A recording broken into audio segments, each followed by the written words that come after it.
Talk Live.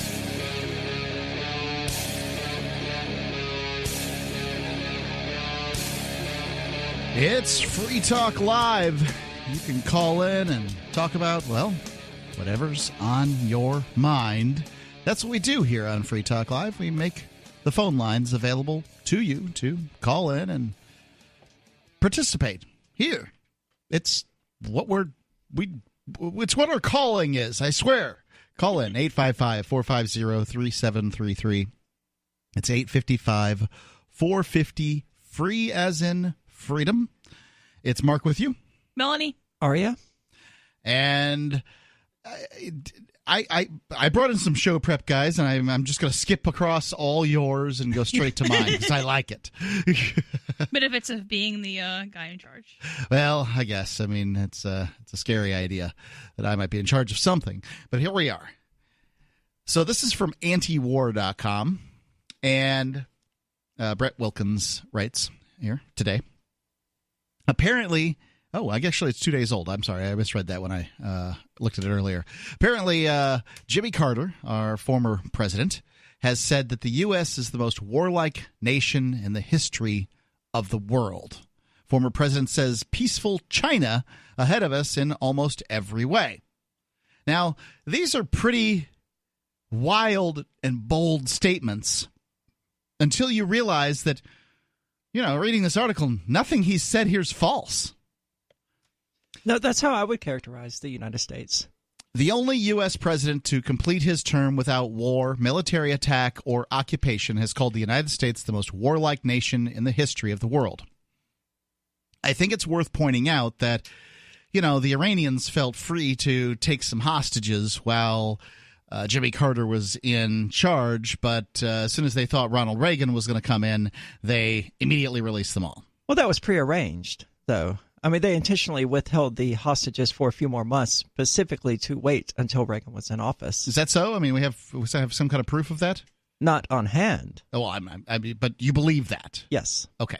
You believe you have read that and that it was not just some wild conspiracy theory that you got someplace, right? It could have been. Okay. All right. I don't think it was. All right.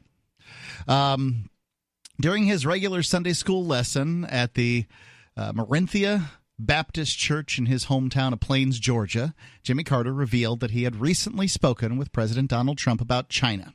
Carter, 94, said Trump was worried about China's growing economy and expressed concern that China is getting ahead of us. Carter, who normalized diplomatic relationships with Washington and Beijing in 1979, said he told Trump that much of China's success was due to its peaceful foreign policy. Since 1979, do you know how many times China has been at war with anybody? Carter asked. None. And we've stayed at war, meaning the U.S. While it's true that China's last major war, an invasion of Vietnam that occurred in 1979, its People's Liberation Army pounded border regions of Vietnam with artillery, and its Navy battled its Vietnamese counterpart in the 1980s. Since then, however, China has been at peace with its neighbors. So Carter was wrong by a year.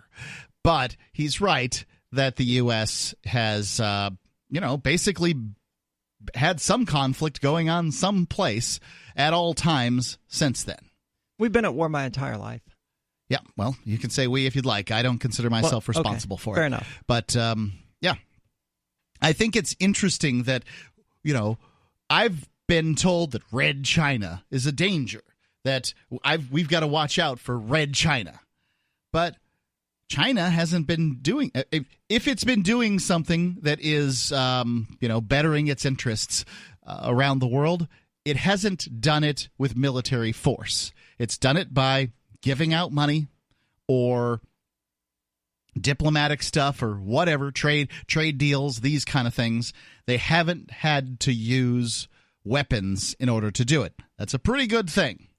I mean, that's what we want, right? We want a world where people, where nations, which are just a bunch of people, nations deciding that they're going to, deal with each other without weapons. But the United States isn't exactly leading the charge. We're not offering the best example for everybody here.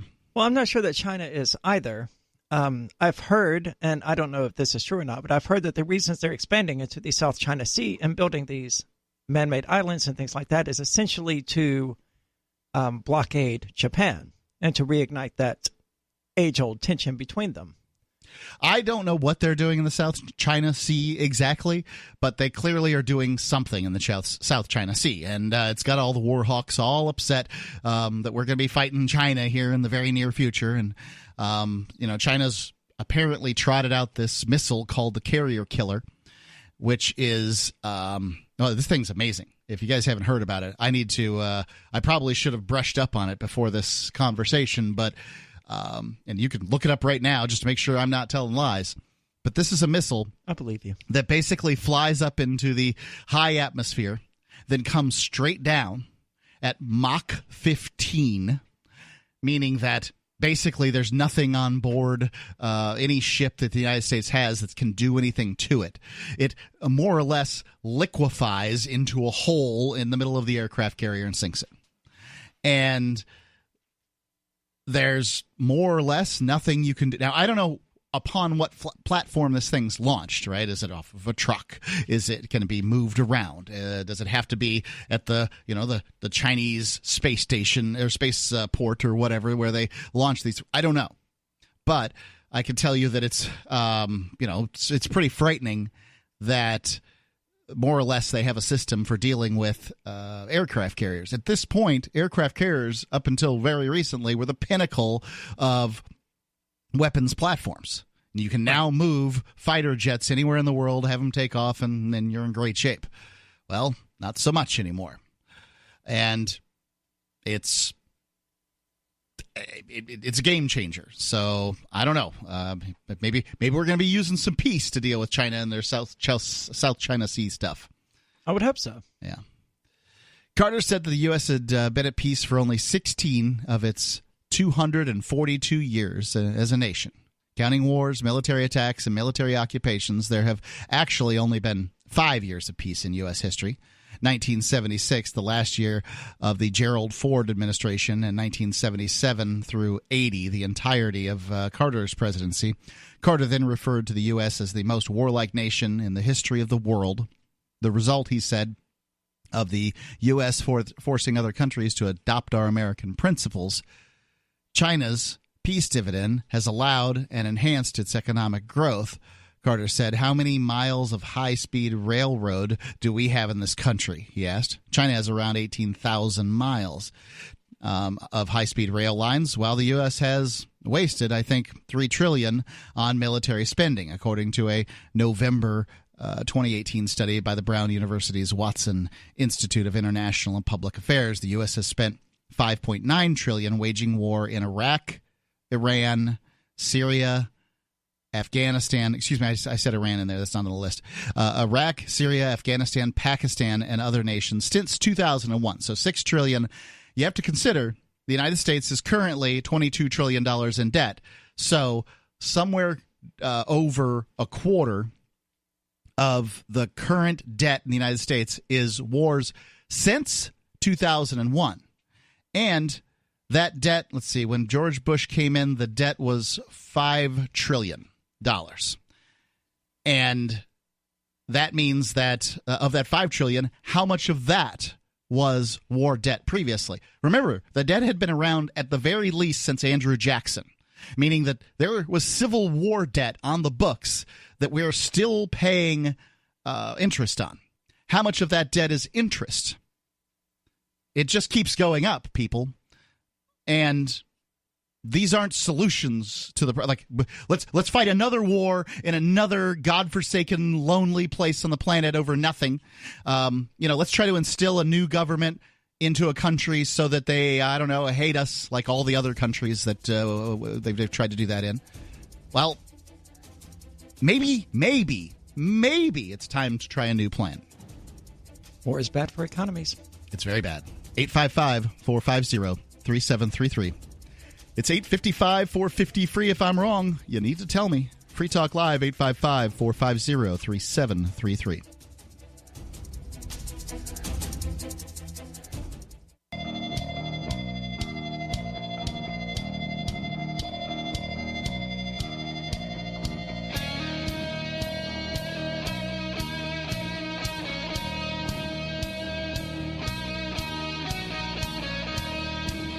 Free Talk Live.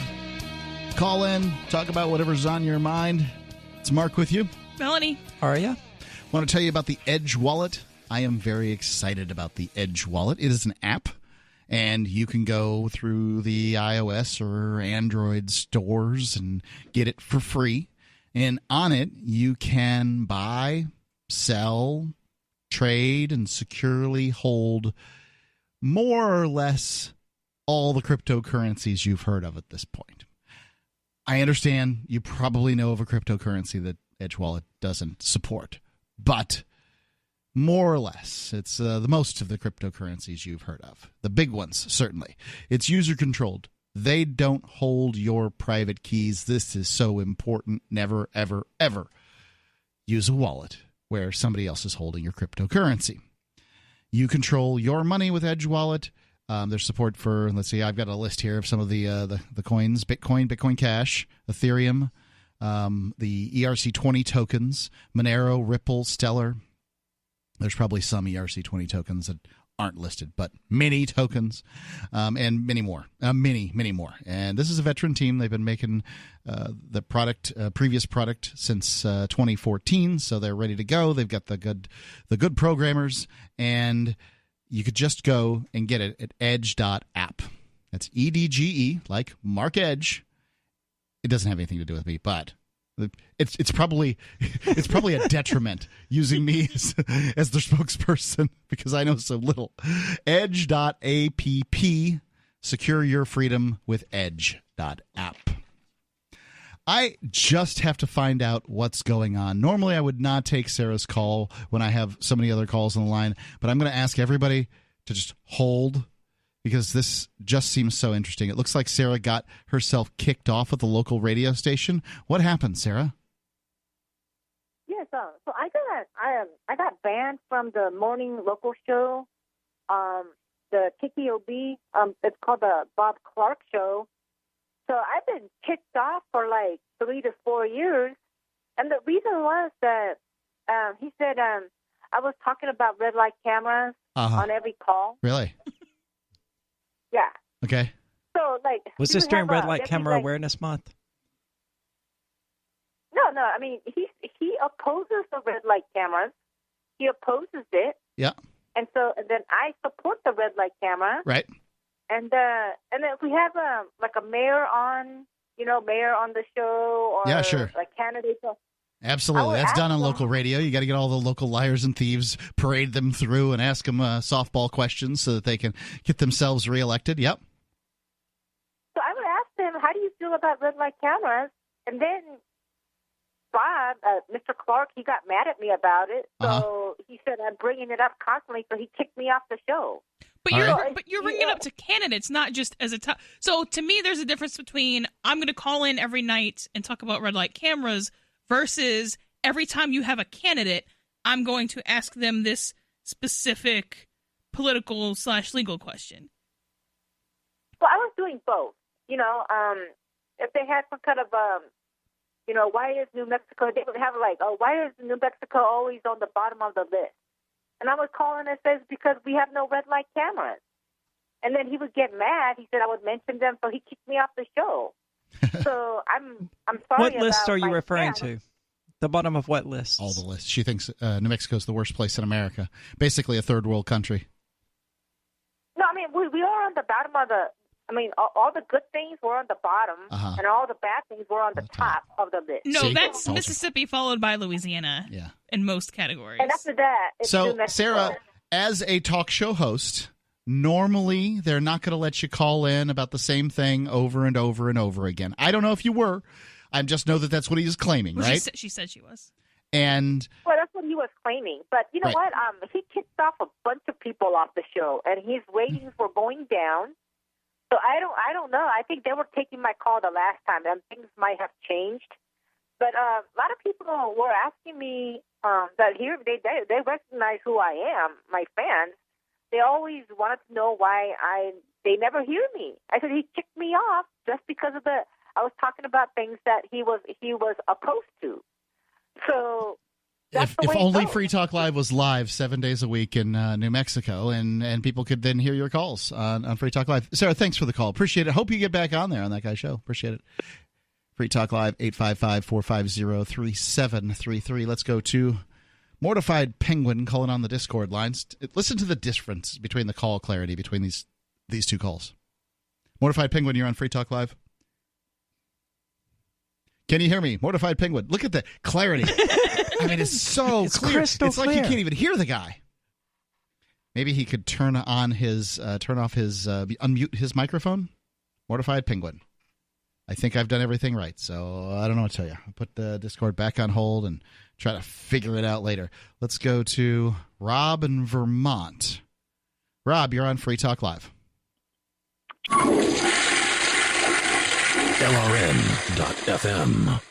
And dump. Okay. That's kind of sad. We know a Rob in Vermont. 450. That's probably why he called in as Rob in Vermont instead of himself. That's right. 855-450-FREE here on Free Talk Live. Or you can use the Discord lines at discord.freetalklive.com and hopefully sound great online. Let me go on with this article here, antiwar.com. Talking about military spending and the costs of it. So they're saying here, antiwar.com saying that basically $6 trillion it's been the cost of waging wars since 2001 in Iraq, Syria, Afghanistan, Pakistan, and other nations since 2001.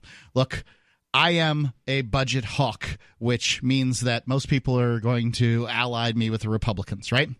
However, when it comes down to watching the budget, it's the military that's the one you got to watch the most. It's the biggest cost out there.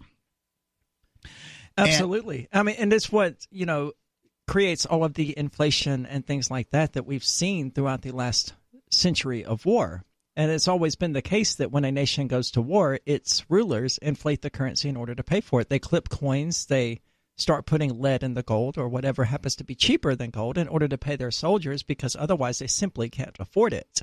So today we just inflate the currency, which is easier because it's just paper. And it's not the biggest expense in the sense that all of the other expenses are smaller. It's greater than 50% of the budget. Like, it's an actual majority. Right. And look, I haven't done the calculations, but we're really, really, really close to being this being a fair statement that the cost of war and the interest on war debt are at least half of the debt that the United States currently has right now at $22 trillion, because they're saying $6 trillion on war just the nations they've listed here, including Iraq and Afghanistan since 2001. That means that they're not counting all the other debt from war prior to that. They're also not counting the interest on that debt since then too. It's just going to keep on going up, and the politicians keep finding new places they want to fight wars, believe me. Because all you have to do is listen to talk radio, and they're scaring you about someplace at any given time. 855-450-3733. 855-450-FREE is in Free Talk Live.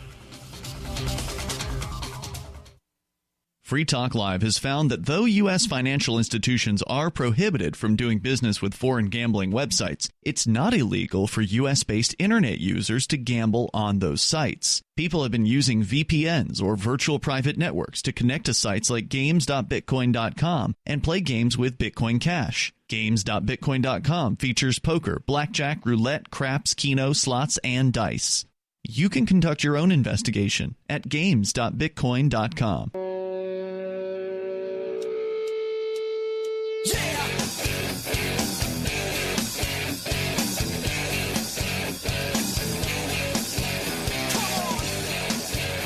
Free Talk Live. You're free to call in and talk live here on this live edition.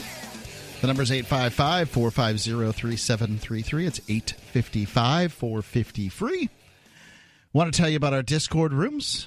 Just go to discord.freetalklive.com. And you can download the app there, put it on your phone. It'll be easier to call in, and you can also enjoy all the people on there, hundreds and hundreds of people chatting there about Lord knows what. I just see it going by. There you go. I was just mentioned. Anyway, Discord.free. I gotta mention Discord.freetalklive.com. Let's go to Gaia calling in from California. Gia.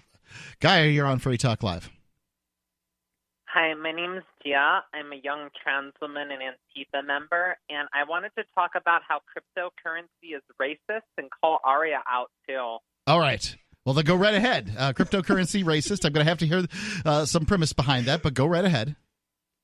Okay. Well, first of all, with your white cis male privilege, of course, you would laugh at that. But I spent 8.5 years in prison, Gia, so I really don't want to hear anything about my privilege. I am legally barred from having several jobs and licenses across the United States.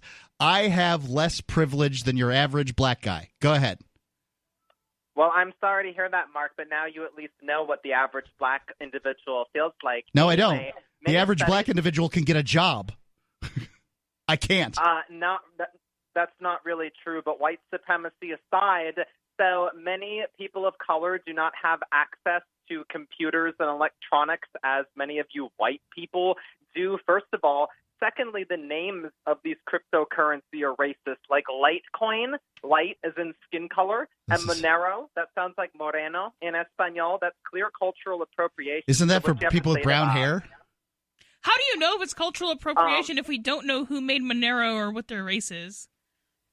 Well, I mean, with names like that, there are other names too, and these seem pretty insensitive. Aria, what are your thoughts on not defending the trans community and exploiting yourself being naked on a show? It's disgusting that you're exploiting yourself. What? I'm not sure how to can you respond to exploit that. yourself? Yeah, can you explain what you mean by exploiting myself? You do a show tomorrow night at 10 o'clock on Twitch where you basically allow straight cis monster rapists, a.k.a. straight men and white men, that's right, to ogle you. Rapists, as I like to call them. Yeah, they actually are. So what's your defense in allowing these disgusting pillagers of society and killers of trans and colored people to stare at your breasts? I mean, if they're going to tune into the show and watch the show, and I can use that to promote Call to Freedom and LRN and Free Talk Live and all these other things that I do, this is a benefit to me. This is not them exploiting me. This is me exploiting them.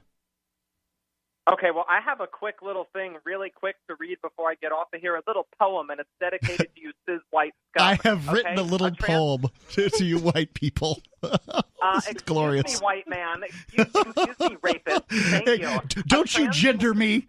Don't you gender me ever.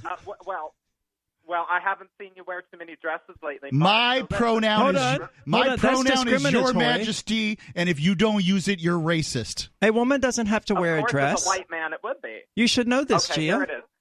A woman can wear a T-shirt and pants. Excuse me. A trans person is talking, and another trans is interrupting. This has to be a joke. It's so good. Quick. Here we go, guys. Yeah. Okay. A trans woman screams, a bullet in her head. The white cis scum stream to see non-white dad. A trans woman cries, white men commit rape. A black woman dies and she's called an ape by evil white racists, horrible haters, Trump voters, rapists. I hope you die later. Awesome. 855-450-3733. It's 855-450-FREE. Oh, God, that's glorious. That can't possibly be a legit call, so I have to say that that's one of the best cranks I've ever heard as a result. Almost, I'm going to say that's as good of a crank as the guy who called in as Cobra Commander years ago. He was running for office, but I think that he didn't do it during the Trump run 2016. I think that Trump was just horrible enough of a candidate that he stopped calling in and pretending to be Cobra Commander, wanting to take over the world. Cobra Commander from like G.I. Joe? Yeah. Okay. Yeah, it was a good voiceover. Let's go to Mortified Penguin again. Try this here on the Discord lines. Yeah, I hope you're reading me loud and clear. Got all my technical issues cleared up here. Yep. So I think you go right ahead, rapist. That's I know a hell of a call to have to follow up on, but yeah, shout outs and everything. But yeah,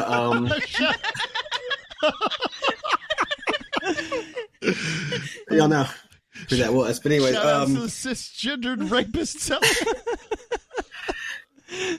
Yeah, I think you were talking about that before I get my topic. I think you were talking about those carrier killers, man. That's some crazy stuff. Right. So these are the missiles that apparently China has developed, and they can sink an aircraft carrier pretty handily. You have to look them up yourself. Carrier killers. Yeah, Dongfeng 21. It's like Russia also has a bunch of like crazy super weapons, like supersonic nuclear torpedoes. Okay. And stuff, and like ballistic missiles that can evade all countermeasures. So I believe China definitely could come up with that kind of stuff. They're advancing pretty fast, and like we're saying, because they're not at war with anybody, but they're advancing really awfully fast. They can probably have some nasty stuff. A missil's so much cheaper than an aircraft carrier too. Well, can you imagine hitting an aircraft carrier in the middle of an ocean and just finding it and then hitting it that fast? I think you're making an incorrect assumption here. They're not progressing faster technologically or because they're not at war or anything like that. In fact, that's the reason we keep engaging in these sparring matches in the Middle East. It's to hone our ability to make war. Right. Well, China isn't doing that. For all they know, they may have developed these things, but actually putting them to use in an actual war is substantially different. If you fire 3 of these things and sink one U.S. aircraft carrier, that's it. The war's over. I mean, you don't need boots on the ground or anything like that. It's at that point, you've just changed warfare on the planet. This is like the invention of the crossbow. It's those 11 carriers allow the United States to basically control the entire planet. Those 11 carriers are just, I think, the Nimitz class. You shouldn't take my word on aircraft carriers. Some Navy fellow will call in and make me look like an idiot, and I'm fine with that. But basically, I think the U.S. has 23 or 27 aircraft carriers. No, I don't think. No, I think they have 11. All right. Well, Melanie, can you look that up for me while we're sitting here? Number of U.S. aircraft carriers for me. Go right ahead with the rest of the call. Yeah, so I was listening to information about the terrible, tragic attacks in Sri Lanka. The terrorist attacks left almost 300 dead. And in the wake of the attacks, the government over there actually was able to shut down all social media. Facebook, WhatsApp, and of course, WhatsApp is basically has replaced the cell phone and the telephone in Asian countries because of how good their data plans are, and that's the Middle East. I think everywhere, actually, everybody I know that's an expat or immigrant in the U.S. is uses WhatsApp. Yeah, WhatsApp is very, very well entrenched. In the activist community, I prefer Telegram. I think it's a better platform or whatever. I'm more familiar with it, but if I want to talk to people who are around the world, I have to use WhatsApp. I mean, that's just how we communicate now. It's the new telephone. But yeah, they shut down WhatsApp. They've shut down. So people that were overseas visiting, their families couldn't even get in contact with them. They didn't know if they were hurt. People couldn't basically shut down communications. All that kind 800 killed by Muslim extremists or something. I haven't looked into this at all. Strong circumstantial evidence who it was. They don't know for sure, but apparently they had some warnings. So it's very strong. Do you have more on this? Yeah, a little bit. Hold the line.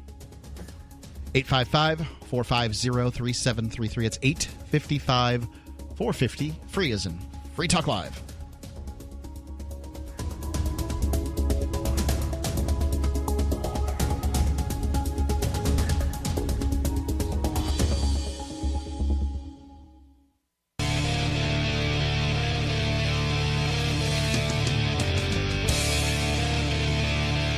Free Talk Live. Call in, talk about whatever's on your mind. The number's 855-450-3733. It's 855-450 free, as in freedom. I gotta post a couple of retractions here. Melanie, how many aircraft carriers are there? The Navy has 11, unless you count something else. And in 19, I have no. So. Okay. 11 or 19, I don't know. Okay. So maybe those other 8 might be a ship which VTOL aircraft can take off from or something. I didn't even read it. I was like, I am not qualified to assess this. So I I think that Mortified Penguin's correct on the number of aircraft carriers, and I was mistaken. So who knows where I got that information, but that's surprisingly low. Yeah, I thought it was more than that. These things are incredibly expensive. They're floating cities, aircraft carriers. And also, Ian was adamant that some kind of retraction about KABQ in Albuquerque. I thought we were on 7 days a week live in Albuquerque, pointing out to Sarah that her calls where she got kicked off at the local station, hey, still on, you can call in. But apparently we're on Monday through Friday, 5p to 8p. Mountain Time on KABQ. That's 1350 AM, owned by iHeartMedia. And we're also on, I think, Sunday evenings recorded. So awesome. Thanks so much. Let's go back to the phone lines. We have Mortified Penguin there. And you're talking about the unrest in Sri Lanka. Yeah, and that's a good point. So I was calling to talk about. I mean, you can go on the news, see what happened with the bombings. That's all fine and good. I don't know that much about it. I just haven't paid much attention. I've paid zero. Yeah, people walked into churches and luxury hotels and blew themselves up, killed a bunch of people. And you can find the facts, but like in the aftermath, I think it was amazing that the government was able to shut down all social media. And I know it can be done through the internet service providers and stuff, but And the reason they did that is because, I mean, in Western countries, this could definitely happen. But in these countries, rumors and calls to mob violence and stuff could really take off insanely fast. And they were trying to get a clamp from a total chaotic situation from taking over. So people, even the few people that were smart enough to go on Facebook with VPNs, there were rumors spreading on like Sri Lankan Facebook of the water being poisoned, and they had to go and try to convince everybody the water wasn't being poisoned by terrorists. And so Facebook was up, but the rest of the internet was down. So they didn't request anything of Facebook. They just shut down all access to all of these services and sites. Okay. And it's crazy that kind of thing could happen, but it absolutely could. And like I said, there is there's a justification from the point of view of maintaining public order, but it also kind of, what kind of chaos did it cause from people not being able to check on their relatives and to get information about things being, all clear? What's the predominant religion in Sri Lanka? So it's heavily mixed between Buddhism, Hinduism, and then Christianity and Islam are sizable minorities. It's very mixed. And there's been a huge conflict between the Buddhists and the rest. Buddhists and the rest? Yeah, because the Buddhists are the majority ethnicity and religion. It's funny. Conflict it's a conflict. between the Buddhists. They fought like a 20 year or 10 year civil. They fought like a 20-year civil war. It was absolutely brutal. Well, I mean, it's just as silly to think about the conflicts between Christians and some other religious group because of, the teachings of Jesus about being pro-peace and all of that. I mean, yeah, sure, the Buddha did it too, but I mean, people are going to take Buddhists really have that peace thing nailed down from a... Oh, no, you might laugh about the Buddhists. Not the ones who were just kind of born into it and adopted it because that's what their parents did. Yeah.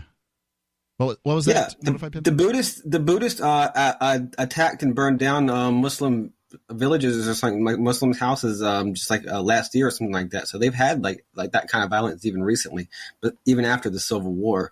So it has happened. And then of course in Myanmar, there's a huge amount of violence from the Buddhists to the against the Rohingya Muslims. Yeah, but there's also a different ethnicity, right? In addition to different religion. It's all very complicated. Thanks for the call. Appreciate it. Yep, no problem. 855-450-3733. That's 855-450-FREE. Let's go to Bad Slave calling in on the Discord lines. You can get this this Discord app, but just by going to discord.freetalklive.com. Bad Slave, you're on Free Talk Live. Thank you for taking my call, Mark and Melanie and Aria. I want to just say that I don't know what it was a interesting call, claiming to be transgendered. Oh, that's funny. What do you say claiming to be? Well, no, I don't know. I mean, anybody can alter their voice and do whatever. What Mark is saying, it was a perfect prank call. So I don't know. I tend to believe that it was not a prank call, but I felt like there were too many tropes. They just hit on every single one of them, like notes. Ding, ding, ding, ding, ding. Is that, between myself and the three of you, there are no victims. And that person on the phone represented a perfect victim. Is this what people really want to be? I know you don't want to be that, Aria, but this other person was the perfect victim if she was speaking truth. So I mean, that is my main criticism of the LGBT community, is that they purposefully seek out the ability to claim to be a victim. It's sort of the enshrining of victimization that we have going on, the nihilism that we have here in Western society. Well, if everybody's able to prove their victimhood, what does that do for society ever? Well, in adverse virtue, it turns strength into a weakness and weakness into a virtue. It's nihilistic. It destroys the society that adopts it. Well, thank you. That's all I wanted. But I had another issue I wanted to bring up. We had a kind of a back and forth on, I think it was the Porcupine group on Facebook, and it was about a Facebook flame war. Well, it wasn't a flame war. It was. I thought it was actually a good discussion. Okay, what is it? And the fact is that it was a couple are coming from New Jersey, moving up here, and he wants to become a police officer. He isn't one yet. He's in his late 20s, and he's got 2 kids, and he's the mother and everything. They all want to move up, and Why is this some kind of why is this worthy of discussion? Somebody wants to move someplace. Have a police officer. Everybody was like questioning. Are you sure you want to be a police officer? Okay. And so, and he said this in an anarchist group, correct? A libertarian no, it was the Porcupine. Okay, so anarchist, libertarian, whatever you want to call it. Yeah, yeah. Everybody listening doesn't know what that group is, so yeah, it's not like he just said it on his personal. I'm sorry. It was the Free State Project group on Facebook. Okay, well, maybe that's not libertarian. So, but that's still they claim to be. Big tent, Melanie. It's a big tent. But that means it's not a specific thing. Well, what are your thoughts on it? I kept bringing up, the taxation is theft, and extortion is not a good way to produce non-corrupt police officers, and then the guy was like, he wants to go inside the police department and change it, and that's probably a recipe for failure. But if he really thinks he can pull it off, if he goes to the right department, he can probably make some progress there. So I got him in touch with a policeman I know that is the most honorable cop I know up the state a little bit north of Concord. So you're welcoming police officers to the Free State Project here in New Hampshire? Well, not really. I'm just saying that if you insist on getting yourself signed up, talk to this guy first, because he actually wants to run as a sheriff in Grafton County, and as a result, he wants to, basically help eliminate a lot of the victimless crimes that are going on. He's singing my song, basically. Well, we'll see how it all goes. Appreciate so I got him in touch, and then going forward. And thanks for the call. I don't know what's going to happen. He also happens to be good landscaper. So okay, thanks for the call. Appreciate it. 855-450-3733. It's 855-450 free. Call in about being a police officer and a libertarian at the same time, or anything else. Free Talk Live. Go to themorganreport.com and receive updates and insights you will not find anywhere else on the web. You will discover how to grow and protect your wealth under all market conditions. The Free Morgan Report provides interviews, webinars, question and answer sessions, plus mind-blowing videos. As David Morgan says, let my passion create your wealth. TheMorganReport.com. TheMorganReport.com.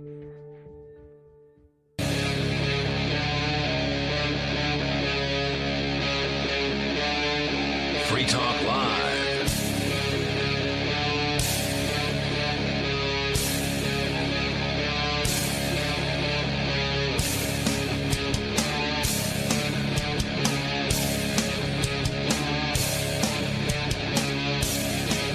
Free Talk Live. You can call in, talk about whatever's on your mind. It's Mark with you. Melanie. Aria. 855-450-3733. Got a story here from antiwar.com where Jimmy Carter calls the United States the most warlike nation in the history of the world and then proceeds to back it up. So if you want to talk about that, you're welcome to. 855-450-3733. Let's go to the phones first, though. Jim calling in from Los Angeles. Jim, you're on Free Talk Live. Hello? Hello. Hello, can you hear me? I can hear you just fine. Please go ahead. You can't hear me, apparently. Not working. All right. Put you on hold, see if we can get the board operator to take care of that call, and I will get right back to my story. So, Jimmy Carter isn't wrong, but I tend to think that the Mongolians under Genghis Khan were probably pretty bad, too. So I don't know about in all of human history, but we're certainly the most, warlike is our defining characteristic. I would say that there's, something to be said for Mongolia. Certainly was, under Genghis Khan, was certainly, they were all about the war, no doubt about it. However, they didn't have the ability to kill on the scale in like one fell swoop that the U.S. did. That's true. So, they had to really, really, really plan it as opposed to just sort of being able to do things undercover. If you got a stain on your on somebody's dress, bomb an aspirin factory. Like just that quick.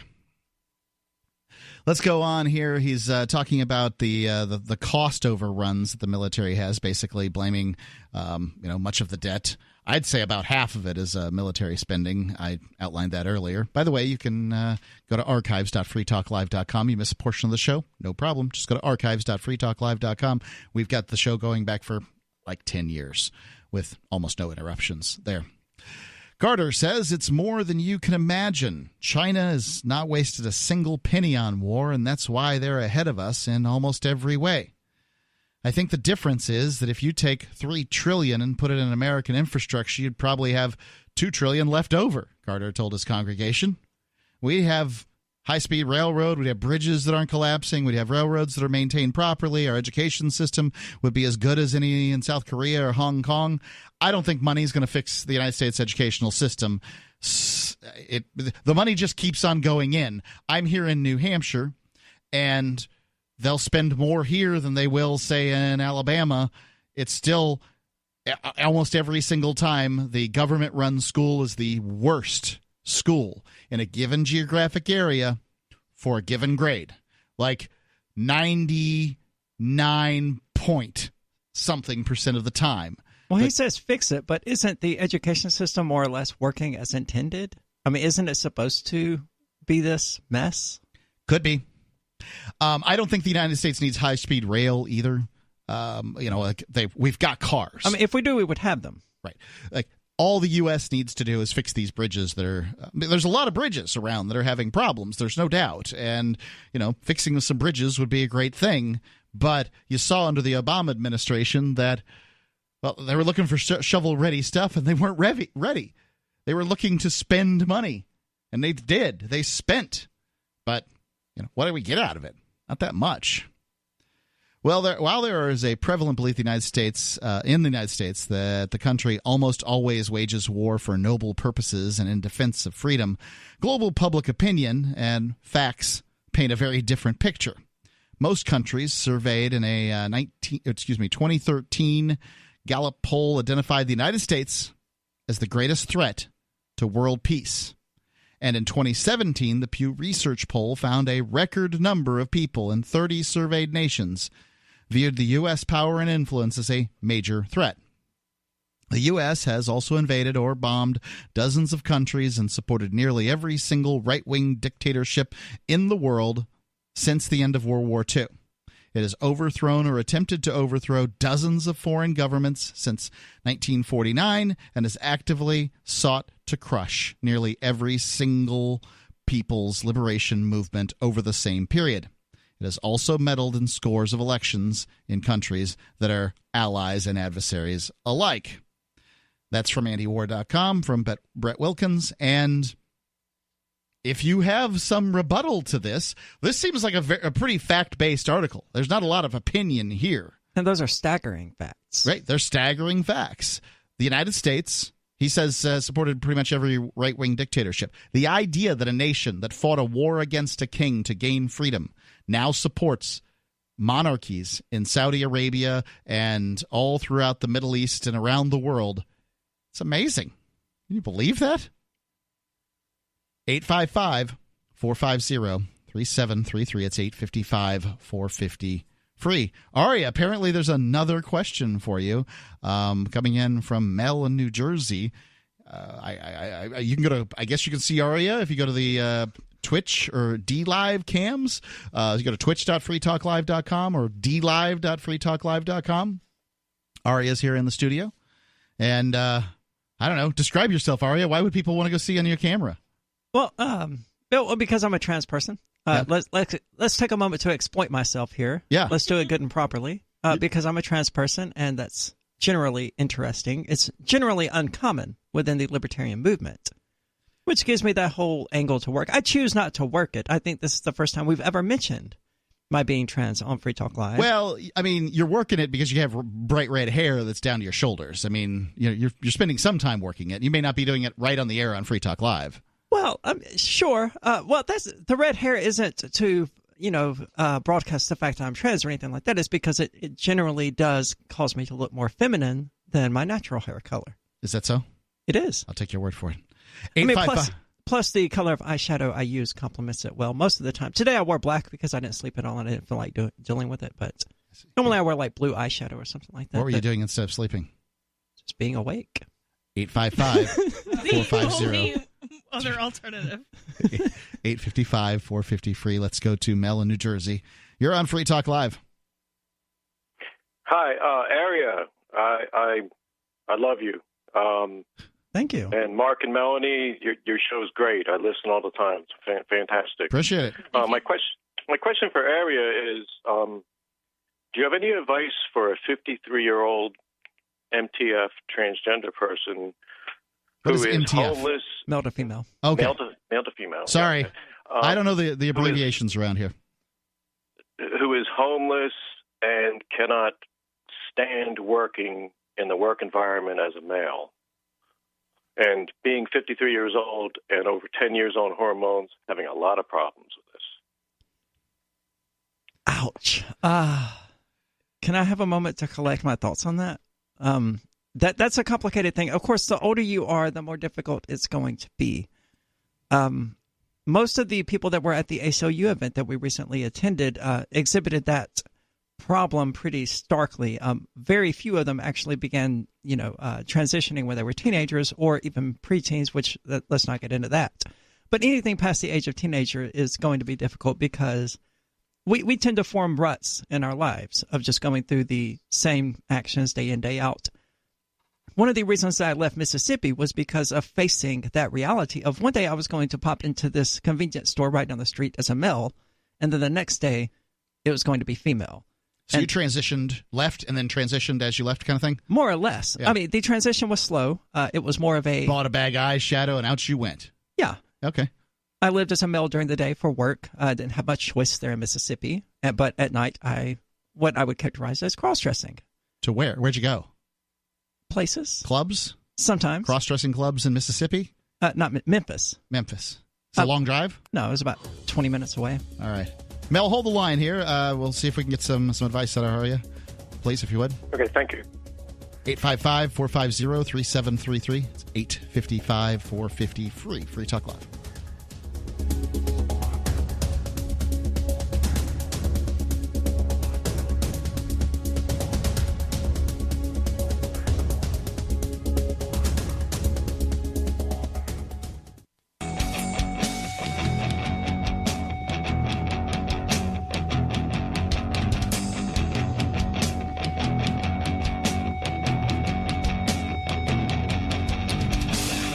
Free Talk Live, 855-450-3733. It's 855-450-FREE as in freedom. Just got a call here. Real live question, a serious question.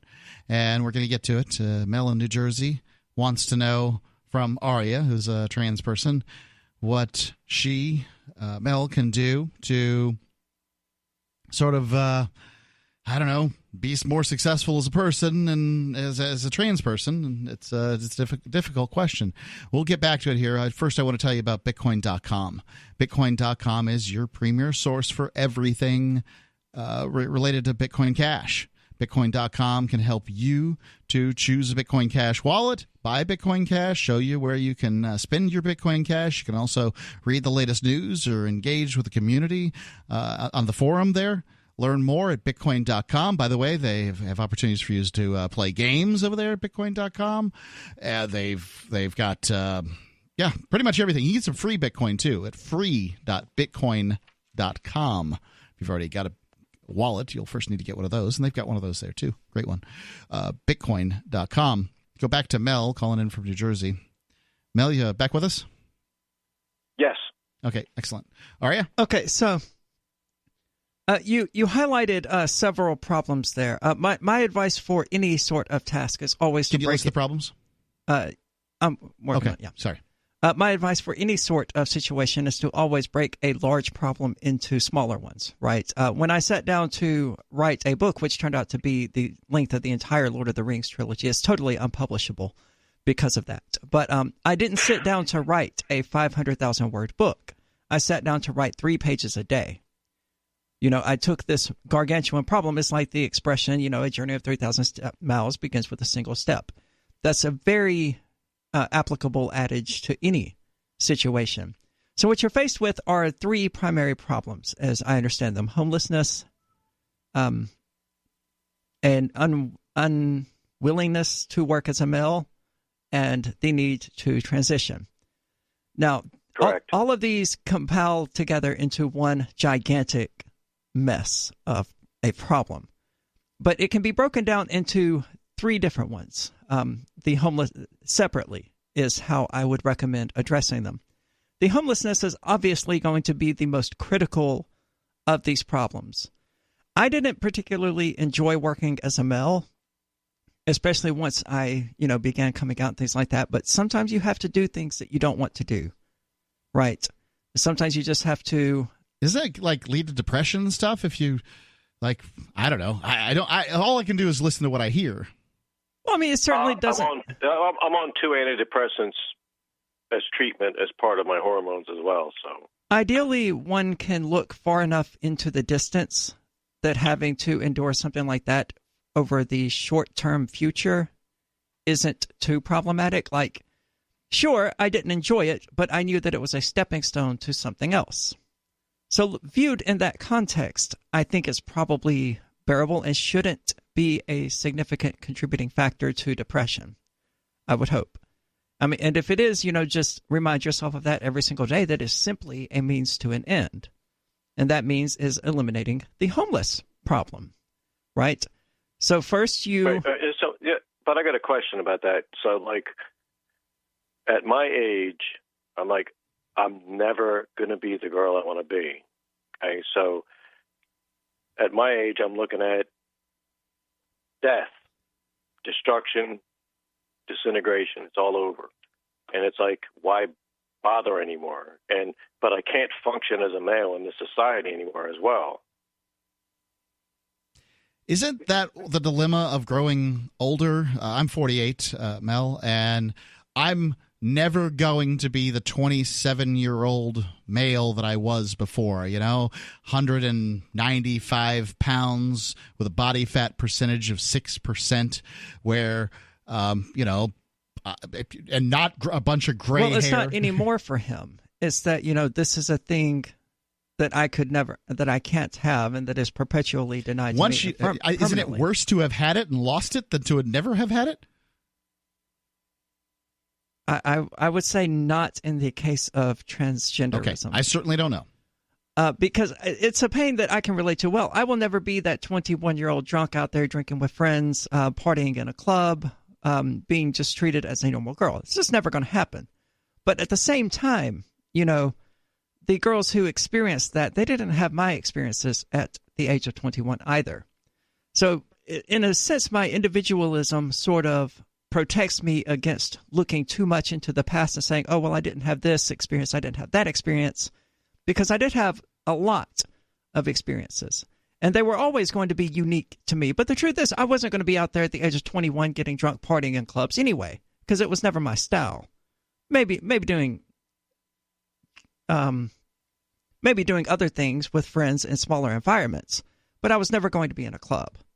Mel, will you keep us updated on this? Aria is going to be here on pretty regular on Mondays, and I'd love to have you call in for updates, okay? Yeah, absolutely.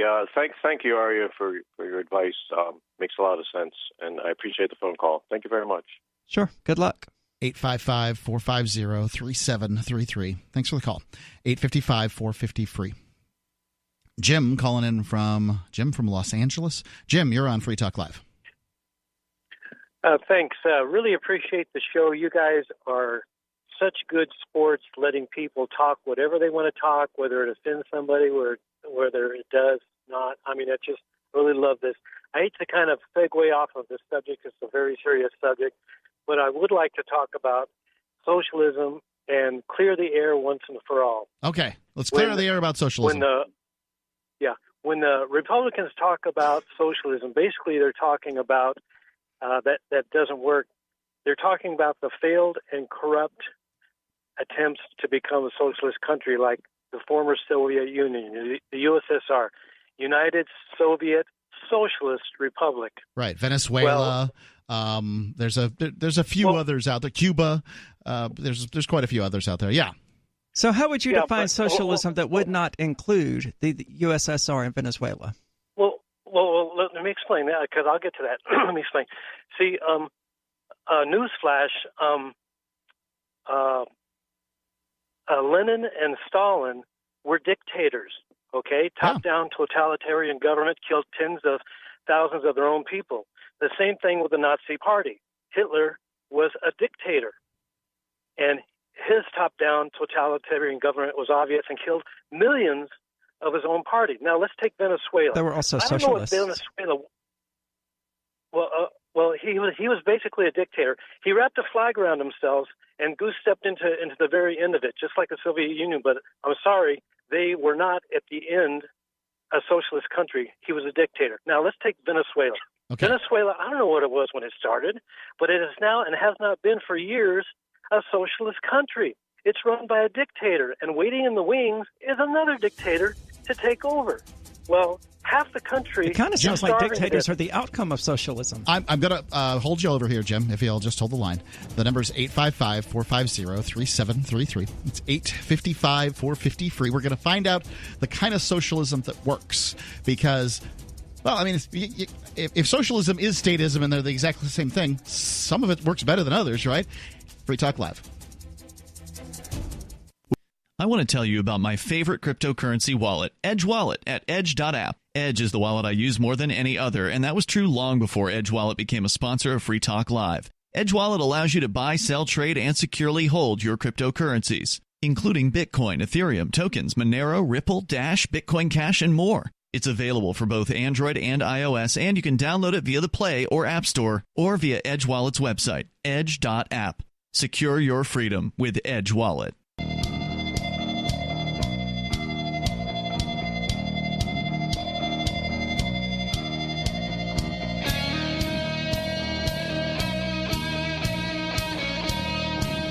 Free Talk Live, 855-450-3733.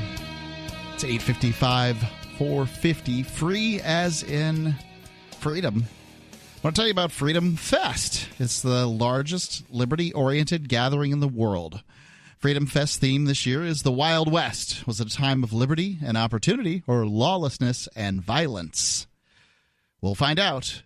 Penn Jillette, Candace Owens, John Mackey, Kevin O'Leary, and Kevin Harrington of Shark Tank, Stephen Moore, Grover Norquist, It'll be libertarians, conservatives, liberals, and just open-minded people mingling together to hear real debates, share real solutions, and converse freely. Go to freedomfest.com/FTL and get your tickets now.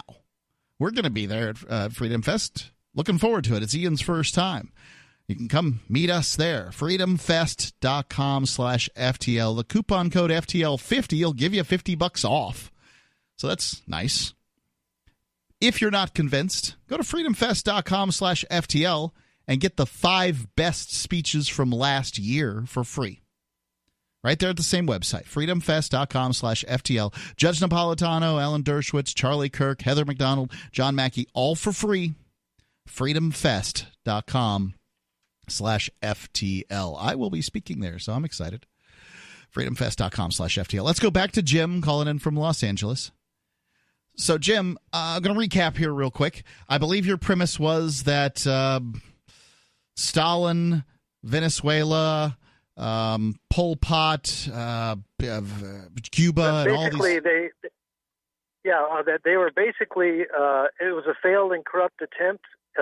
They all ended up with dictators, and half the people in Venezuela are starving to death. If you want to know the difference between a real socialist country and a fake one, a real socialist country does not have half the people starving to death. Now, let's put the shoe on the other foot. Everybody says North Korea. North Korea, North Korea. Do you know there's not a single station that will call North Korea by its own name, which is the People's Democratic Republic of North Korea. Yeah.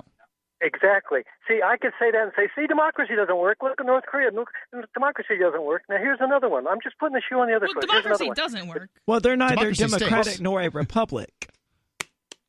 Well, I don't know what a republic even means. They're claiming to be a democratic republic, but it's a dictatorship, basically. Okay. Now, here's another one for you. Jim, the Democratic Republic of Congo. Okay? Yeah. It is not a democracy. It's a dictatorship. Half the people have a famine going on there, and the people are starving to death there also. I can't say I know a great deal about the Democratic Republic of Congo, but here's where I'd like to start. I like to use the Socratic method. Can we start with definitions? Can we define socialism? Well, yeah, but the textbook version of socialism, well, just like the textbook version of democracy, we're not a total democracy. Everybody doesn't vote on every issue. We're representative We're not a democracy at all if you're talking about the U.S. I'm a human being that the United States government claims to own 33% of his labor, so I'm not a democracy. I'm just a serf. Now, go ahead. Give me a definition. Okay, but we have a democratic process of how we run our country. We're a republic. But just like the Soviet Union was a republic and North Korea is a republic, I mean, republic doesn't really mean good or bad. It doesn't mean much. You know, you can say you're a republic. Yeah, exactly. I don't even know how to define a republic. If you said to me, Jim, if you said, Mark, define a republic, all I'd be able to do is use the Latin root and say, of the people, which is basically the same definition as a democracy. But, you know, here in America, Republicans like to define a republic as more or less a representative democracy where you have rights, because supposedly that's what the United States is. So they define it by its own existence. I think that's a tautology. But you know, I mean, what's here? Go ahead. Yeah, well, what you have here basically is, you know, the kings in Europe, when they were being toppled, there was a revolt. Some listened, some didn't listen. The ones that didn't listen turned into a full-blown revolution, and some lost their heads. Well, a few founding fathers on this side of the pond turned all that on its head because, see, kings had rights, subjects had privileges. And they said, no. People have rights. Leaders have privileges. And that forever broke the divine right of kings also. Let's get to rights in a second. I love rights. Rights is a conversation where I'm comfortable in talking.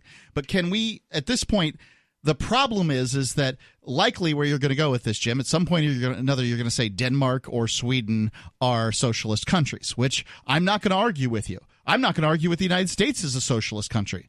I wouldn't make those arguments, but I first need a definition, because to me, the definition of socialism is state ownership of the means of production. And if you aren't operating by that definition, then I need to know the definition you're going to use to say, no, the Soviet Union isn't a real, socialism, and in fact, Denmark is. I just need to know what the definition is, because Bernie Sanders won't give us a definition, so I need one. Okay. Well, I will say this. I will say there are socialistic countries, because you're not going to find a country that locksteps with exactly what is written in like Wikipedia. Okay. There is none. Okay. It's socialistic. So then it's not socialism, right? Like, let's come up with another word. Here's my advice to you, Jim. Well, yeah, it's fascism. Well, we just need a different word. Whatever it is, it's at this point a robust social welfare safety net. All right. We can call it that. A robust system of redistributing wealth through the most violent organizational model the man has ever known. All right. We got it. Whatever it is, let's just get it and go with it. But we're still not getting your definition of socialism. Okay, well, what I'm saying is socialistic because it will fit certain countries. It won't fit Venezuela, but it might fit Sweden, or it might fit Denmark, or even Ireland. But just because you have universal health care doesn't mean you're a communist country or a socialist country. What would make you a socialist country, please? Belgium, Sweden. No, what Denmark, characteristics Ireland, would make a nation Canada socialist? What are those characteristics that make Canada socialist right. and the United States not socialist? I presume you're saying the United States isn't socialist? No, I'm not saying it has some. Jim, do you understand your messaging problem here? Like, this is the messaging problem of democratic socialists all over America. They don't have a definition. If you don't have a definition, how can you possibly have a movement? I mean, you could just say, hey, let's have free health care and free college, but then stop using the term socialism to describe it. It's just more socialization of more projects, I guess. See, there you go. Socialization. See, right. That's like, in other words, there's not a hard definition. It's not any hard language, because no country can fit a utopian hard language. Okay, so if you don't have a definition for what it is that you want, how can anyone possibly say it's good or bad if it's not defined by any criteria whatsoever? It's good because it's free. What does the government do, Jim? What does this government do now that it does well? Is this a democracy or no? Is the United States a democracy? No. That wasn't the question. What's your definition of democracy? Well, that's not a question. That's not the question. People rule. What does this government do well? No, democracy is mob rule. The methods for the expression of that rule, whether it's through voting or through an oligarchy or whatever, is completely irrelevant. Democracy is a rule by the majority. It doesn't really matter. People rule. No, they don't. I mean, at this point, the United States is an oligarchy. But the U.S. isn't a democracy. It's a direct translation. Anyway. People rule. Yes, I know. That's what the definition is. See, Exactly, we don't object to that. defining the terms that we use. Yeah, but nobody lives up to that. No, you don't have everybody voting on every issue, on everything that passes. Well, the U.S. is not a democracy. That's why. Right, and we're not trying to make it's governed. And we're not trying to make the case to people that democracy will, like totes for real, work if we just implement it this specific way. But democracy is a verb. Okay, it's not a noun; it's a verb. I don't think that's so. correct. What I'm saying is that I'm pretty sure it's not. Basically, looking out, having a fire department, having a police department, having a military. Okay, people will accept that. Now, are they willing to go to a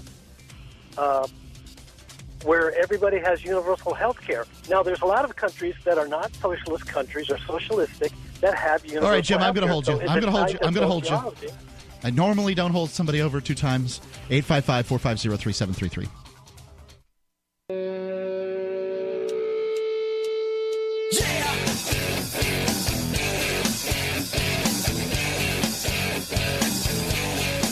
It's Free Talk Live. You're welcome to call in, talk about whatever you want. We're talking with Jim here from Los Angeles about socialism. I guess he's listening to the stream in Albuquerque from KBQ. And before we go on, I want to thank everybody who's become an amplifier at amp.freetalklive.com. If you value us talking to basically anybody who calls in about whatever they want to talk about, that's freedom of speech, and it's not being done on the radio too much here in the United States. If you like it, go to amp.freetalklive.com. That's amp.freetalklive.com, just as Teddy Graham has, who's a silver amplifier. Thank you, Teddy Graham. Let's go back to Jim. Jim, you still there?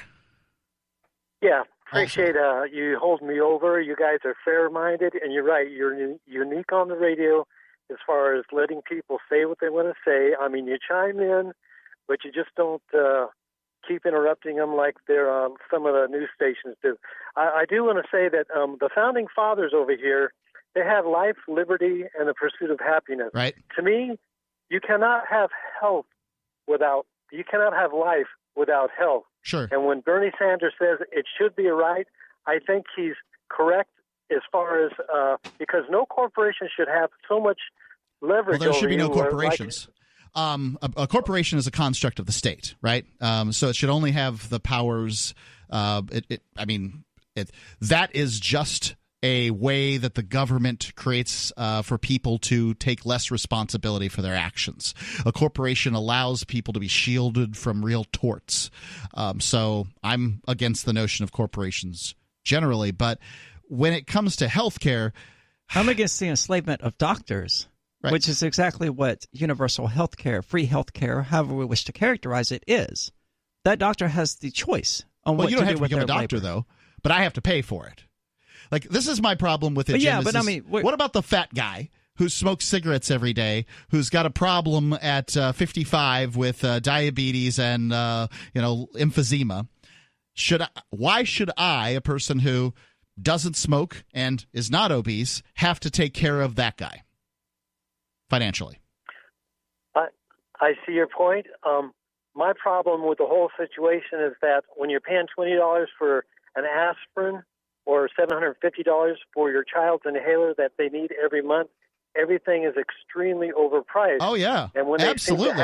The government's been involved in the medical system for decades and has, pencil whipped it to death. It's an absolute mess. And you may be right. The only way out at this point that is a feasible solution might be socialized medicine. But let's not forget, before you go on, Jim, wait a second. Let's not forget who screwed this up in the first place, and it was the state. It was constant government intervention getting us to where we are. Well, corporations were grouped together basically by private people, but when they started taking the government... That hasn't been true since World War I. I mean, that was when the collectivization really began here in the United States, where to combat, socialism and these increasing state control of economies, we had to socialize our economy. I mean, so they started working with government. These corporations did. Jeep is the most obvious example that comes to mind because it was a way for them to secure their places in the marketplace, to make a ton of money, and to turn war into this hugely profitable enterprise for them. And they've all done it since, whether they're, selling tires or Jeeps or whatever, or whether they're selling pharmaceuticals or missiles. And you can't do most of this stuff without C Corp status. And then with the medical industry, you have, other layers of problems that are caused by the state. The FDA gets to decide what drugs can be sold and charges the companies, basically a licensing fee per drug to sell them, because you have to pay for the FDA's approval, and that's expensive. And that's after you've done the research to determine that it's effective and safe. Jim, I really appreciate the call. I've got more calls on the line, so please call in anytime, 7 days a week. I appreciate the time. I'm serious. Thank you. 7 days a week, 365 days a year, between 7 p.m. and 10 p.m. Eastern Time. We're here. Let's go to Nate calling in, also from KABQ. A lot of KABQ calls tonight here on Free Talk Live. Hey, what's up? All's well. What's on your mind, Nate? Hey, yeah, I'm glad you guys are live here. I've been listening to you guys like 2 hours behind for a couple of years, and it's kind of cool to hear you guys live now. Is the live really, really recent? I'm sorry, Ian does. It's pretty. It's pretty recent. It's within the last couple months, and it's okay. Cool. It tripped me out to hear it because I was so used to like calling in and hearing my things like hours later. And anyone can do that by calling in and then listening to the archives at archives.freetalklive.com. So what's on your mind, Nate? I know, that's awesome. I've been listening to you guys for a long time, and you guys are awesome. And I just wanted to hear you guys describe for everyone the libertarian ideal of a perfect utopia. The utopian ideal by a libertarian. And I'll take my answer offline. Thanks for the call, Nate. Appreciate it. I think this is where really this is the right question, right? Like, put the libertarians on the ropes and make them tell what they believe. Well, for me, I just don't think that the idea. So the definition, and you can just go to YouTube and look it up. Barack Obama will say it. The definition of a nation state is an organization that claims a monopoly privilege on the use of violence in a given landmass. That's it. All I'm saying is, let's introduce competition in this realm, and if I don't like the particular government in a given area, that I should, like my cell phone plan, if I don't like my cell phone company, I can switch on over to Verizon or AT&T or T-Mobile or a whole variety of them, and somehow we're still covered. What is the state supposed to provide for you? And ask yourself that, because this is a pretty old organizational model. The state's been around for at least 9,000 years. We know how it's going to react, and we know that rich people are going to get in charge of it every single time.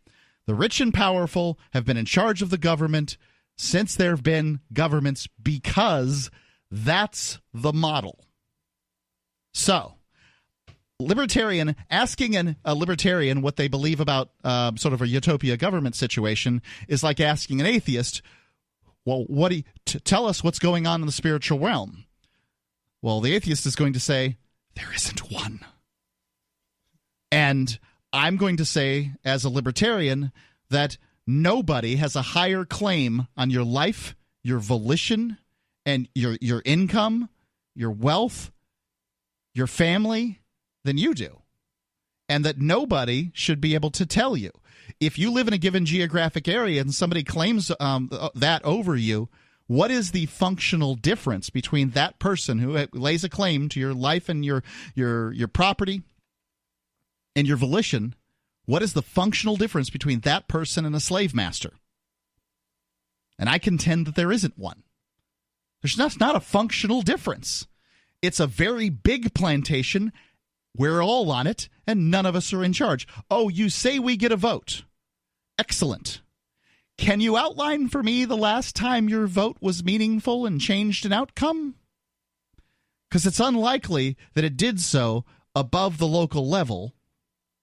I've had it happen. And even then it probably didn't. 2 times, and I would suspect that puts me in a very small group of people. In one case, I didn't vote, and my vote would have made a difference. In another case, I did vote, and my vote made a difference. It, of course, made a difference to stop some spending that then occurred next year, so you could say that it didn't make a difference. But at the very least, I can make a claim that my vote has made a difference on 2 occasions. And I would also be willing to bet that I am one of the people, potentially 100,000 people listening to the show right now, I'd be willing to bet we could hold up on my hands how many of those people actually had their vote make a difference in a government election. And if it was above a local election, like a municipality or county level, then I'd be willing to bet none of us listening have. It's never happened at a presidential election. No, of course not. It's just not going to. And a presidential election is only a statewide election. There's no such thing as a national election. I know they use the terminology. There isn't one. No, it's just a useless aggregate that a lot of people put more value in than is actually worth. I mean, it's just a neat figure for people to add up. But corporate media likes to talk about a national election because corporate media can broadcast to Oklahoma, Montana, and Maine and say the same thing when they're talking about the president. Right, but it's as silly as thinking that the people in Germany or Italy or whatever should directly elect the president of the European Union or the chancellor or whatever they have there, prime minister. It's silly. That's not the way it works. Germany, as a collective, casts a vote in one particular direction, and the Germans simply tell the German government, ideally, which direction to cast their votes. But there's so many people doing it that it's just completely superfluous in the first place. The terminology I like to use for myself is polycentric organizations, talking about what I prefer to see. That just means people get a choice on the type of government they have in different areas. 855-450-3733. 855-450-FREE. Business owners. You want more customers? Accept cryptocurrencies. I know, you think it's nuts, but listen. People with Bitcoin walk past your store every day. Wouldn't you like it if they came in and bought something? Trust me, they want to. If you've ever talked with a friend or family member who has some Bitcoin, you know this. But how do you take Bitcoin? Is there like a free app you can use? Yes. Go to helpmetakebitcoin.com.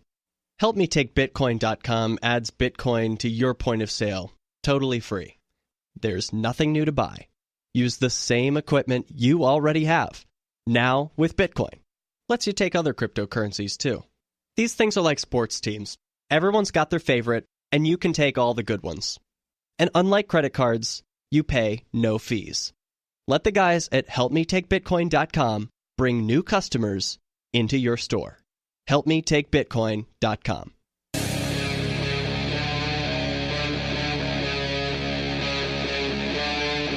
Free Talk Live.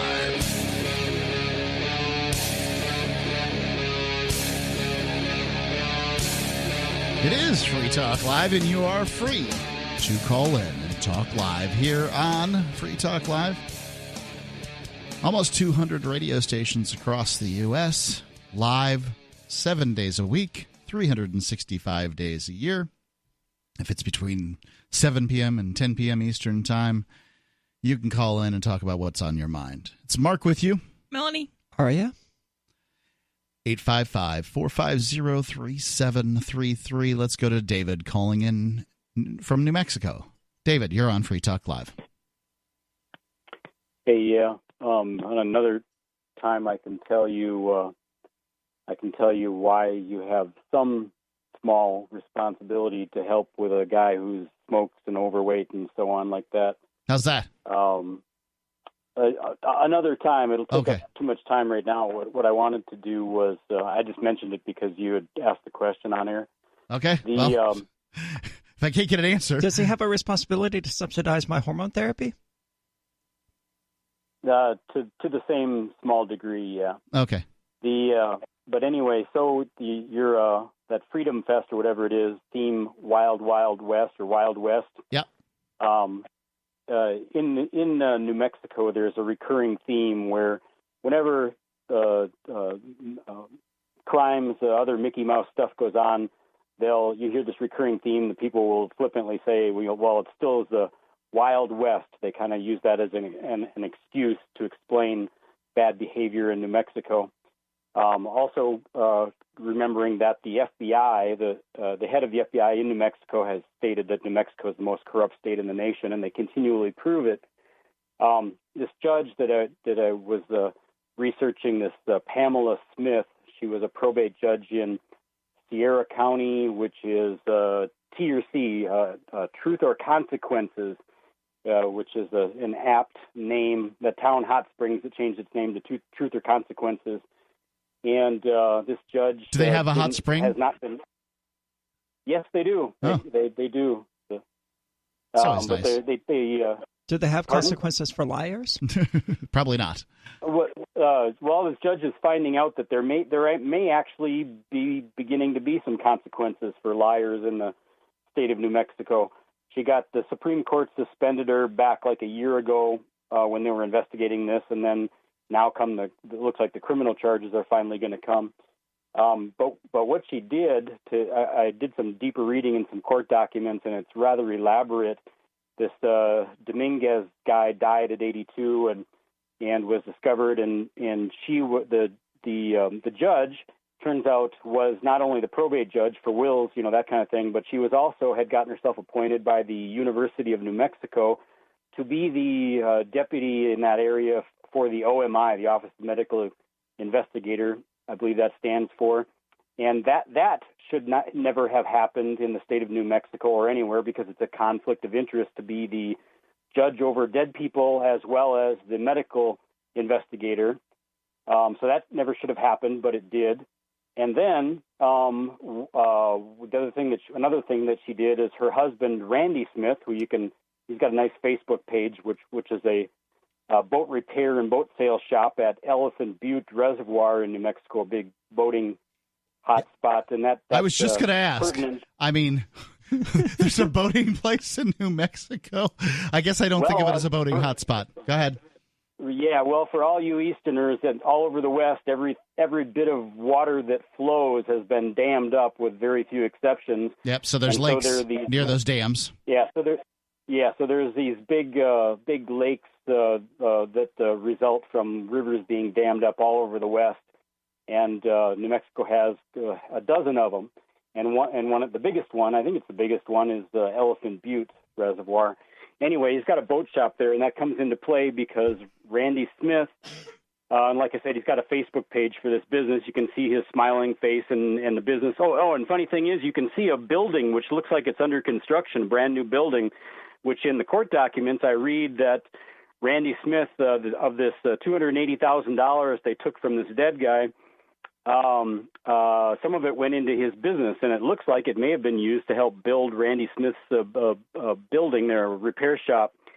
But so anyway, this guy dies, and the probate judge / medical examiner or medical investigator goes to this guy's home and immediately finds a black suitcase or black briefcase underneath the bed, I believe it was, or whatever, that had all of this guy's financial documents in the briefcase in order, had everything in there that she needed.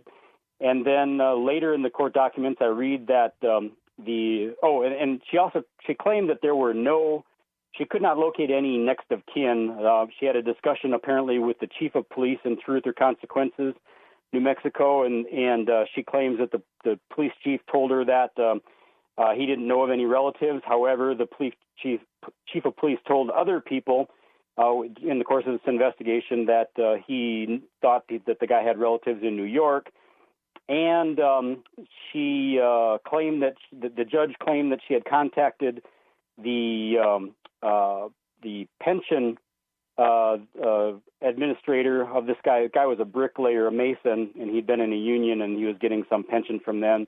So this dude died, and this corrupt government official found a suitcase that allowed her to basically steal his identity and take all his money. I mean, that's the short of it, correct? Right. And the funny thing about the suitcase is what I'm getting to is that there actually is a living nephew and a living sister. You know, as far as close relatives, he actually had a living sister. So she lied. Just less. But how'd she get the money? I guess is how'd the judge / coroner get the money? I mean, you know, if I was a judge and a coroner, I wouldn't see how I would get the money from this guy unless it was in cash in a suitcase that I just slid into my car. I mean, I can't right. Here's how she did it. Is first of all, like I said, she claimed to have asked the chief of police if any known relatives, and she claims he said no. However, the police told other people that he thought the guy did have relatives, and then she contacted the pension administrator. Well, who doesn't have relatives? Almost. There's people out there that don't have them. Right. And the pension fund people, she claims that they said that there was a stepdaughter or stepsister or stepdaughter anyway that had, but that person had died. And that was completely fabricated. There was no step whatever. But what there was is there was a blood sister. And yes, but what did the judge do to get the money? I'm getting to that, but it makes no sense if I don't tell this part first. All right. Because the sister and the nephew I don't think it's going to make sense anyway. Go ahead, David. It'll make a lot more sense if you just let me tell it. The sister and the nephew are alive and well, but the judge claims that there was no living relatives because she checked with different parties. However, what the pension fund told her is that there were living relatives, but she pretended that there wasn't. And then what they did is they created fake court documents that since they weren't in the habit of preparing these documents, the clerks usually did it when they were legit. But since they were faking them, they did it themselves, and they left all kinds of evidence on the documents where they were faking this and fudging that that was easy to see later. And what they were covering up is that there was the living nephew, and it turns out the living nephew had actually met the husband, Randy Smith, had actually met him in person 2 years earlier and was introduced to him by the now dead guy. The deceased. And they denied that this nephew existed. And the sister, the living sister, got a letter from the pension fund, giving a condolence that her brother had died. That's how she found out the brother died. And so upon that letter, they started doing their own checking and to find out that the inheritance. See, all along the uncle. It's got to be really terrifying to realize you have an inheritance and then to realize a judge has stolen it. Because how do you get justice when a judge steals something? David, I appreciate the uncle. Go ahead. You got to get 10 seconds. For the uncle, for years, the uncle had been telling the nephew that he was going to give his money to the nephew. So the nephew was expecting this, right? And the nephew knew all. Where's my money? And then it. Thanks for the call, David. Appreciate it. 855-450-3733. It's 855-450-FREE. Corrupt people seeking power. It's almost as if I told this to the callers previously. Free Talk Live.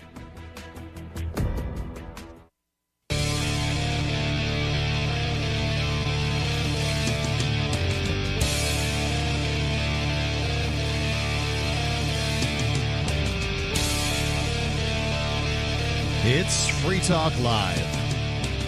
You can call in, talk about whatever's on your mind. The number is 855-450-FREE, or you can use the Discord lines, call-in lines there on Discord at discord.freetalklive.com. You got to download an app, but you'll sound a lot better. Discord.freetalklive.com. It's Mark with you. Melanie. Aria. And, well, Aria, you've got some story on the death penalty in Arkansas. We just talked about the death penalty in New Hampshire being repealed.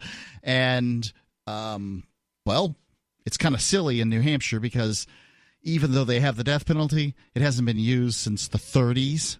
Really? So, and they don't have a way to, there's no death house. There's no electric chair. There's no strap down for lethal injection. There's no gas chamber. There's no nothing. I thought there was one guy on death row. That's right. So they have death row, right? So New Hampshire has one guy on death row. A cell that they have repurposed as death row. They have one guy on it. Yeah. That's what I was told during the debates about the bill. Yeah. Yes. How long has he been on it? Probably half a decade, about 5 years. Okay. This still is superfluous, and I obviously oppose the death penalty. Well, for a state that claims to be fiscally responsible, the death penalty is fiscally irresponsible. There are lots and lots and lots of appeals that are necessary. Wouldn't it be more fiscally irresponsible to keep them for 15, 20 years? In Ancapistan it would, not in the state, because you have all these ridiculous appeals not necessarily ridiculous appeals, because the state is insane, but you have all of these extensive repeals, and you have to hire all these special lawyers, and it's the legal costs exceed. Amazingly, they have managed to get the legal costs of one set of appeals to exceed the cost of maintaining someone in prison for life. By a long shot, like 10 times as much in legal fees to execute somebody as it is in bologna sandwiches and uncomfortable sleeping mats than it is to keep them in regular jail or prison for their lifetime. Prison, effectively, if you think about it, right? Like, so you get this open bay dormitory. It's a death sentence. Well, life is a death sentence. Fair enough. You're going to die. Some point you can die in prison if you have a long enough prison sentence. But if you have a prison dormitory with 70 that holds 80 people and there's 70 people in it, right? Mm-hmm. How much more does it cost to put 5 more bodies in that dormitory? Probably not a lot. Not a lot. I mean, 3 bologna sandwiches a day, effectively. A bag of maybe you go crazy and get a bag of pre-mixed egg product. I mean, you're not talking about this is depressing cost when it comes to incarceration once you have the building and the officers and that kind of thing there. So anyway, that was you asked about the cost of keeping somebody, and I'm telling you, keeping somebody in prison for life is a mitigable cost when you look at it from an individual. Well, that's also not how they're going to measure it, and I don't think that's even the fair way to measure it, because you need average cost, not marginal cost, for that to be fair. And they do use average cost, which averages out the cost of the salary of the guards and the building. The average cost for a convict in California is something like $75,000, and in like Louisiana, that's right. It was Louisiana. It's something like $35,000 or $30,000. So you figure it out from there. It's all fine and dandy, but And it costs well over that to fight an appeal for a death sentence. Sure, it just keeps on going and going.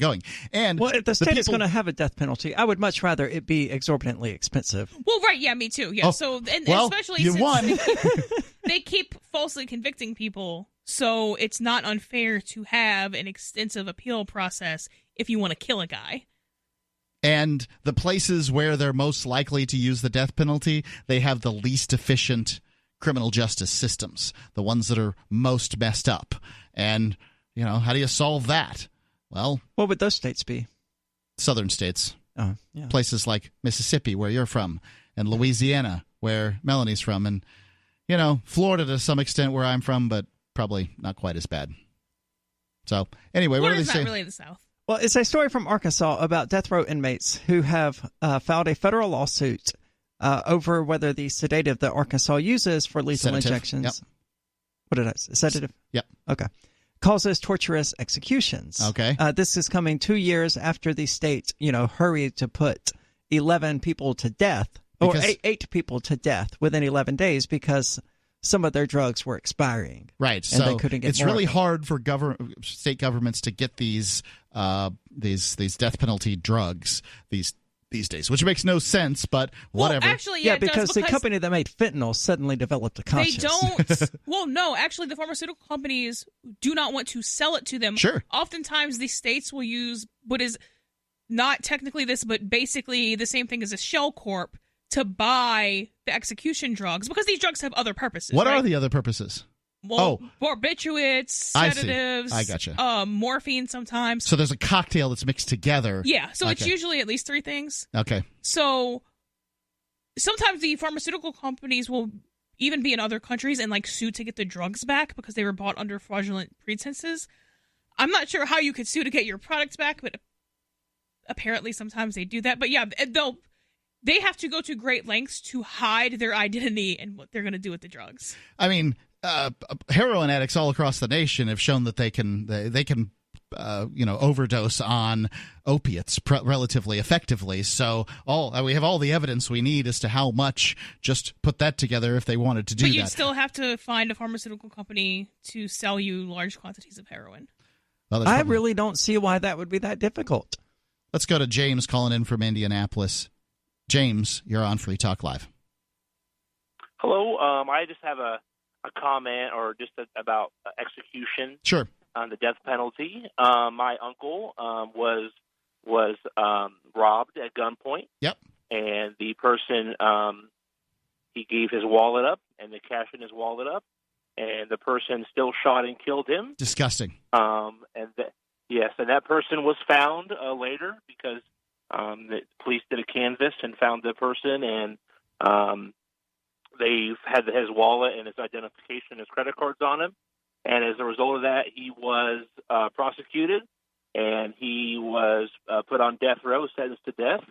But, like what you were saying, due to the lengthy appeals process and, going over and over and over again with various things, he hasn't been executed yet. And this was 20 years ago. 20? So, yes, there's been multiple things, and there's been claims that do you want to see this guy executed? Somebody else, and I'm sorry? Do you want to see this guy executed? Yeah, because my uncle was like a second father to me. How is this going to help you? It would just help me to close his death, I think. Do you think that part of the bring closure to me? Do you think part of the closure issue might be that you have this expectation that the death is going to occur, and it keeps not happening? That if he had been sentenced to life, like certainly could have happened in other states, certainly could have happened in other states, that you would then apply the closure because he was sentenced to life and he's never getting out? You know what? Absolutely. You're right. I would. Yeah. I think that the government's dragging you along. I don't know how punishment in general is going to help. Well, we can discuss that here shortly. Thank you for the call, James. Appreciate the call. Sorry to hear about your uncle. Yeah. 855-450-3733. Free Talk Live. Did you know you can legally exit the U.S. federal income tax system? Well, it's true, and thousands of American nationals are doing it. The 16th Amendment and the Internal Revenue Code are legal, but only in a limited jurisdiction. This is the basis behind the voluntary nature of the income tax. Learn the exit strategy provided by Congress. Find out more by visiting weissparis.com and watch our numerous videos. That's WEISS Paris.com.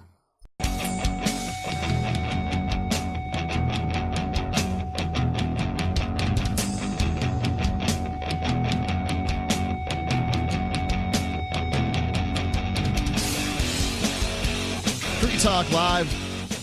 The number's 855-450-3733. It's 855-450-FREE, as in freedom. It's Mark with you. Melanie. Aria. So you can stay in touch with Free Talk Live sort of the old-fashioned ways. You can go to the freetalklive.com and click through to the main page and enter your email address and get our newsletter and those sorts of things. And we'd love you to do that. You can check out the forum at forum.freetalklive.com, and you can talk with a small smattering of people that are on the forum. Or you can use these platforms that just are chock full of people. I'm looking at our D-Live chat. Go to dlive.freetalklive.com. That's dlive.freetalklive.com. And there's people following. We've got hundreds of follows there. Looking at the Twitch chat, and it's busy in there. Some guy named Reviler talking about how our callers suck. Whatever. You can go to... He has been watching LRN for 5.5 hours now. I mean, he's like a super fan at this point. Rev, we love you. I'm just saying. Dedicated. You can go to the Discord chat at discord.freetalklive.com. I mean, it just scrolls by. I just keep watching it go. People are on there, old and new. People drop in. It's amazing. I generally like to be interactive with people on Call to Freedom, like on the Twitch chat and the D-Live chat. Tell us about Call to Freedom real quick. Well, it's the show that airs just before Free Talk Live, Monday through Friday, at 4 o'clock p.m. Eastern Standard Time. It's a show that I host. On LRN.FM. That's our... Or DLive.LRN.FM or Twitch.LRN.FM. That's our online network. Yes. Yep. So, pretty awesome. And I like interacting with people in those chats, but oftentimes it will just come in too quickly, or it will be filled with, is that a trap? Kind of questions that just aren't worth responding to. But it just, it is busy continually. And watching, 3 different chats, because there's YouTube as well and Discord and all of that, is just not effective while trying to do a show. Oh, right. You can't chat and do that. Sometimes you can look over and see something there, but whatever. Not how we're doing it. There's a post that says America needs to shut down all mosques and ban Islam, but you won't repost this. Oh, swell. Why would we repost that?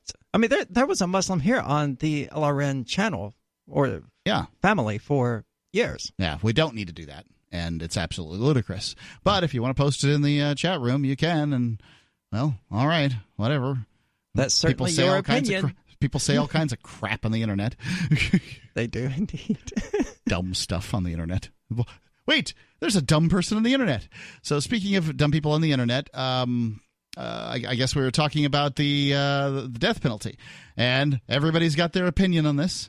They do. Mine used to be pro-death penalty.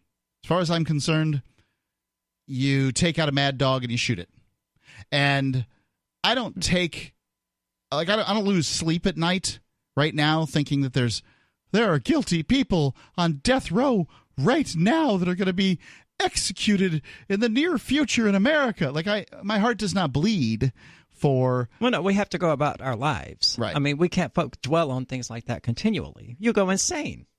But we just had a caller call in, and he had a terrible thing happen to his uncle. He was killed, and the murderer has sat on death row for 20 years, and he basically said that he would like to see him killed to get closure. And one can understand. No one can't. I can understand. We'll talk to you about your not understanding here. Let me finish the statement real quick.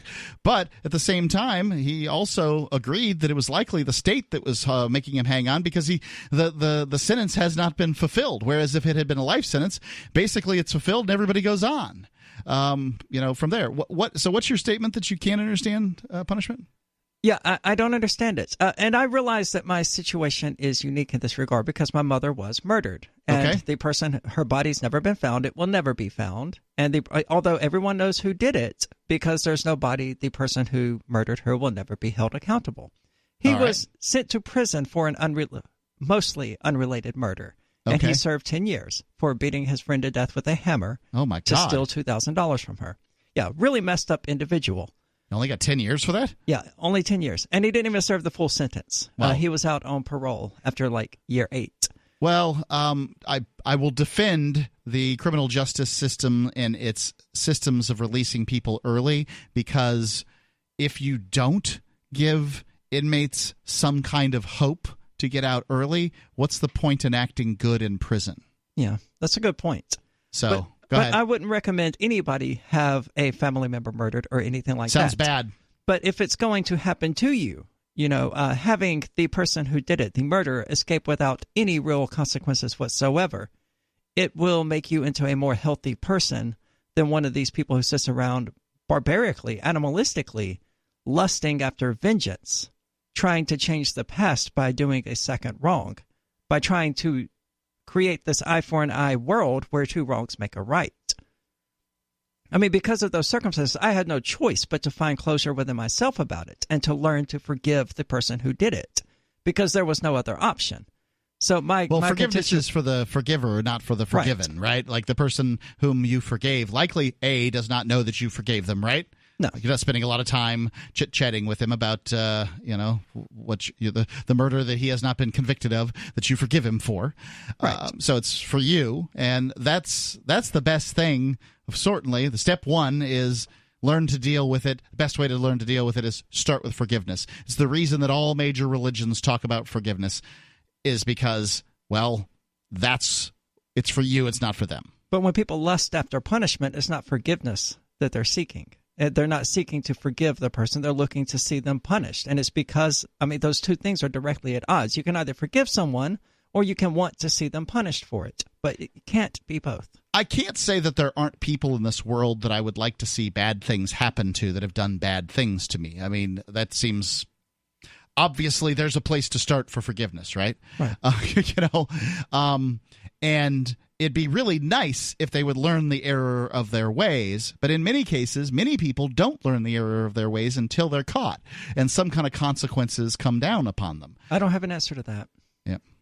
I don't know. I mean, they're just out there, and they're, sadly, human beings are not as evolved as I would like them, and certainly you, would like them to be. Well, so you can let something go and not obsess over it without forgiving the person. Okay. Some people don't necessarily need to be forgiven. That doesn't mean I sit down all the time, and I have done this in the past. That doesn't mean I sit down all the time and it's like, I really hate Jerome Powell and Walter Reed, and what can I think up in my mind to have done to them so that I can just think about it and hope they go to prison. I don't do that. At least. Well, even that I would say is healthy. What? I would say it's healthy. If you hate someone like that, it would be healthy to have this sort of violent fantasy, for lack of a better word, regarding them, because, you're fulfilling that without actually aggressing against anyone.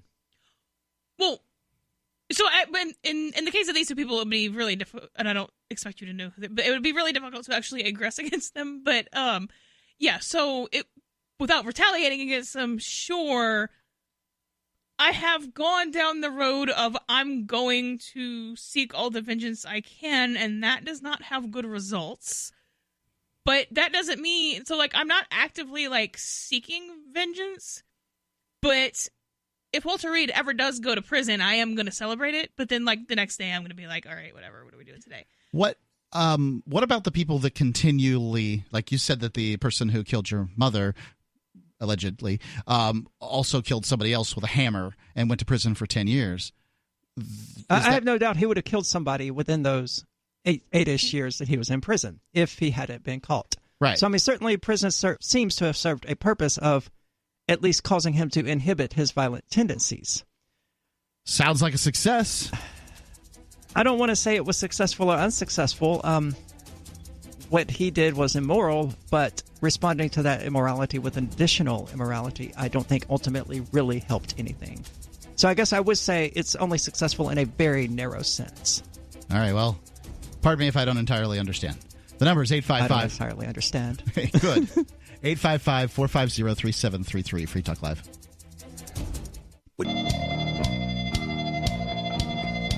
Free Talk Live, final segment.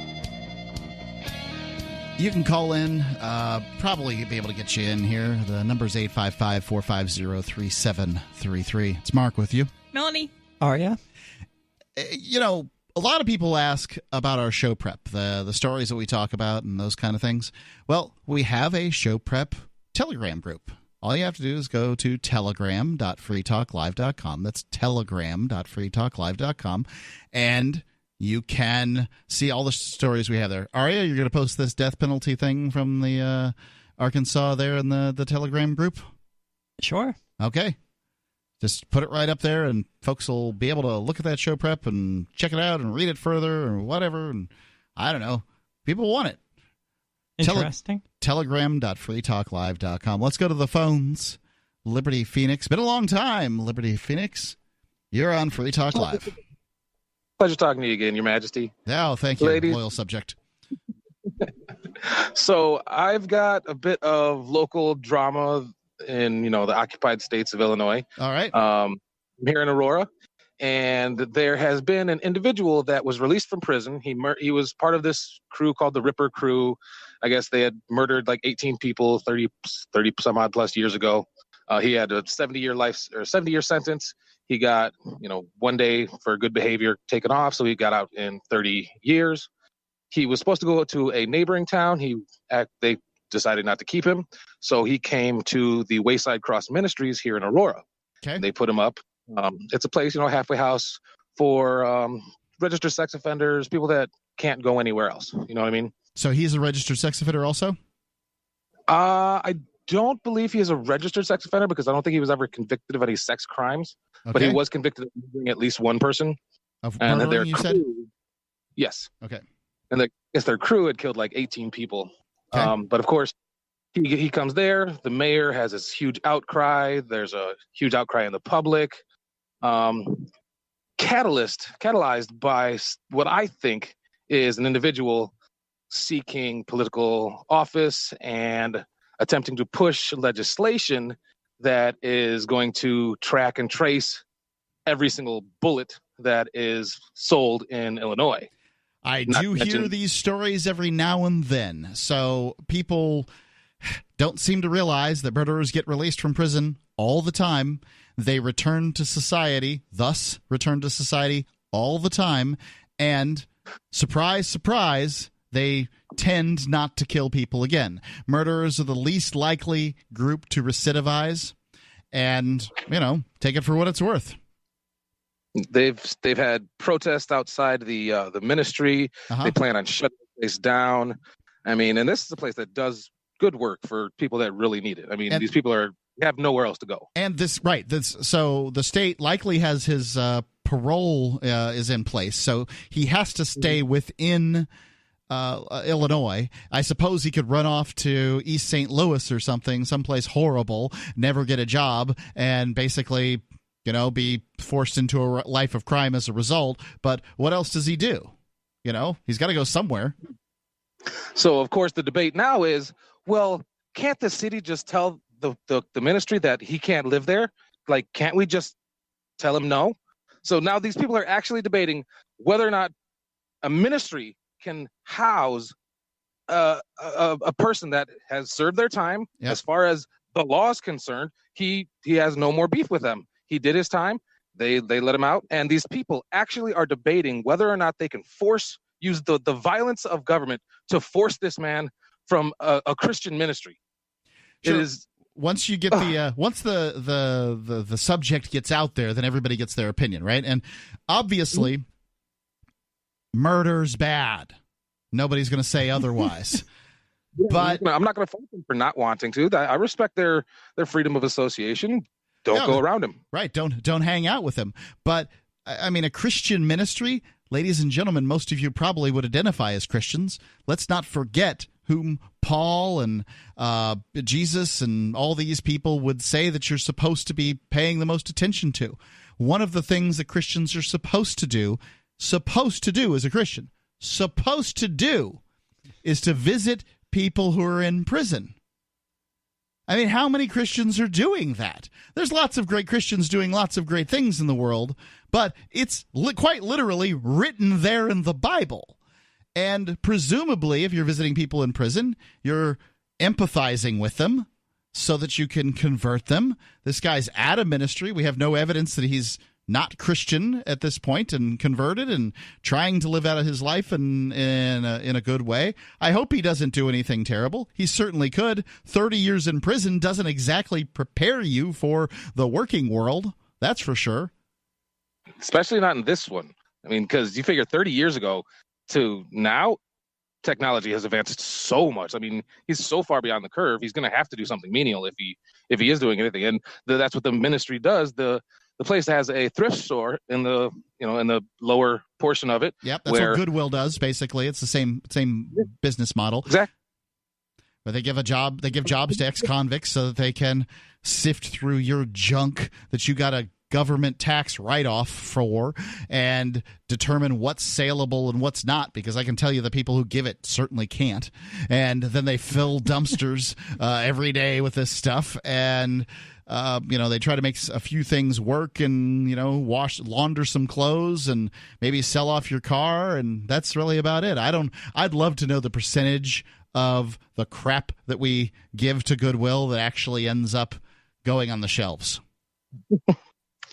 That'd be a good number. But I think one of the most interesting parts of this whole situation is that the main person pushing for this, other than the mayor, but the main person organizing protests and advocating that he be expelled through the violence of government is an individual who was attempting to run for alderman in the city and works for a company that tried to get ammunition manufacturers to utilize this technology of tracing their bullets, but failed. So now they're going to try and push it through the legislature.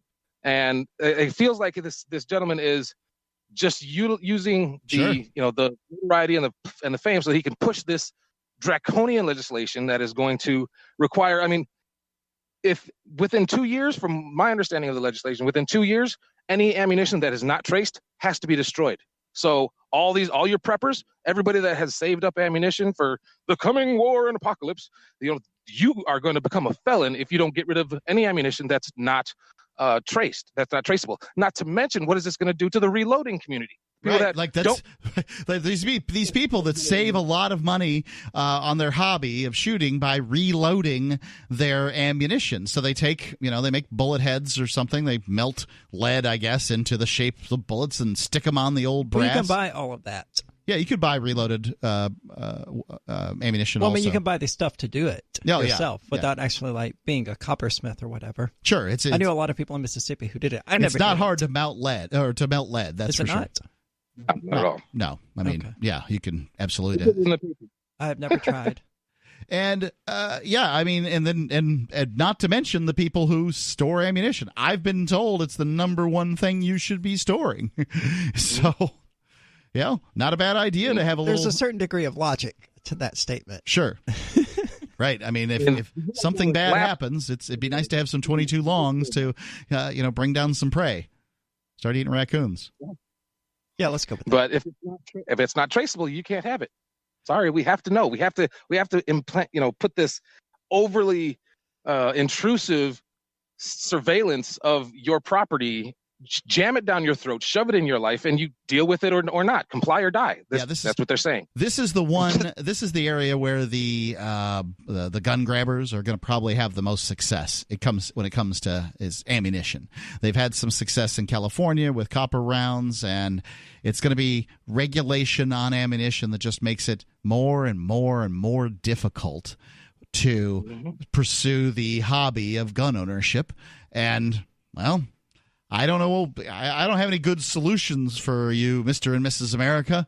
If you care about guns, there's a lot of people that are gunning for you. Yeah.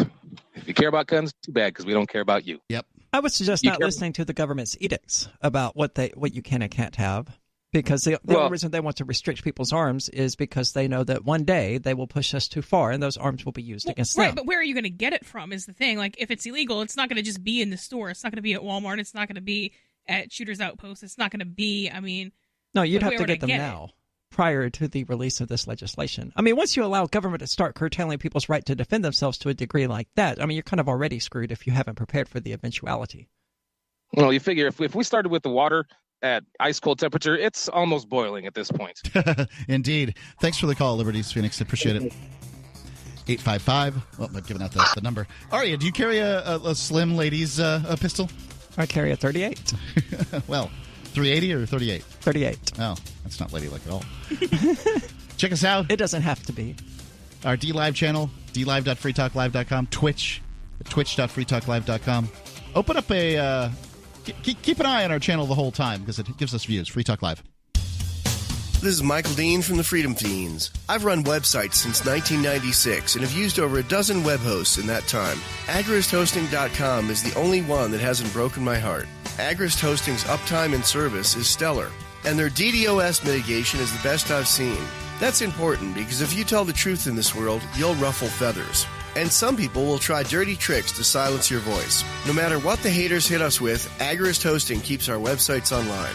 If you have a mission-critical commercial presence or a world-changing activism site, you cannot tolerate any skullduggery. So go with agristhosting.com. Have a WordPress or blog site, but you're not satisfied with performance or uptime? Or just want raw hosting? Want to pay with Bitcoin? Agrist Hosting specializes in high-performance hosting with personalized service. Go to agristhosting.com and click on the button that says Get Hosted. That's agristhosting.com.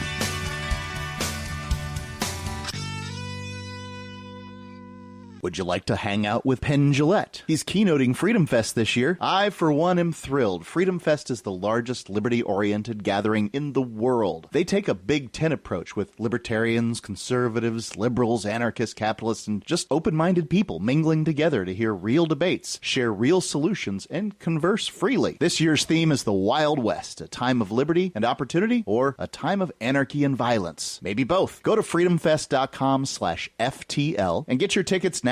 freedomfest.com/FTL. Not convinced yet? Hey, I understand. It's a high-end event. Even with coupon code FTL50. Sure, you're likely to receive investment advice that'll make that sum seem paltry, but I have something special for you. Go to freedomfest.com/FTL and you'll get the 5 best speeches from last year for free. Call it a test drive. Do yourself a favor and go to freedomfest.com/FTL. freedomfest.com/FTL. Use coupon code FTL50 for a discount.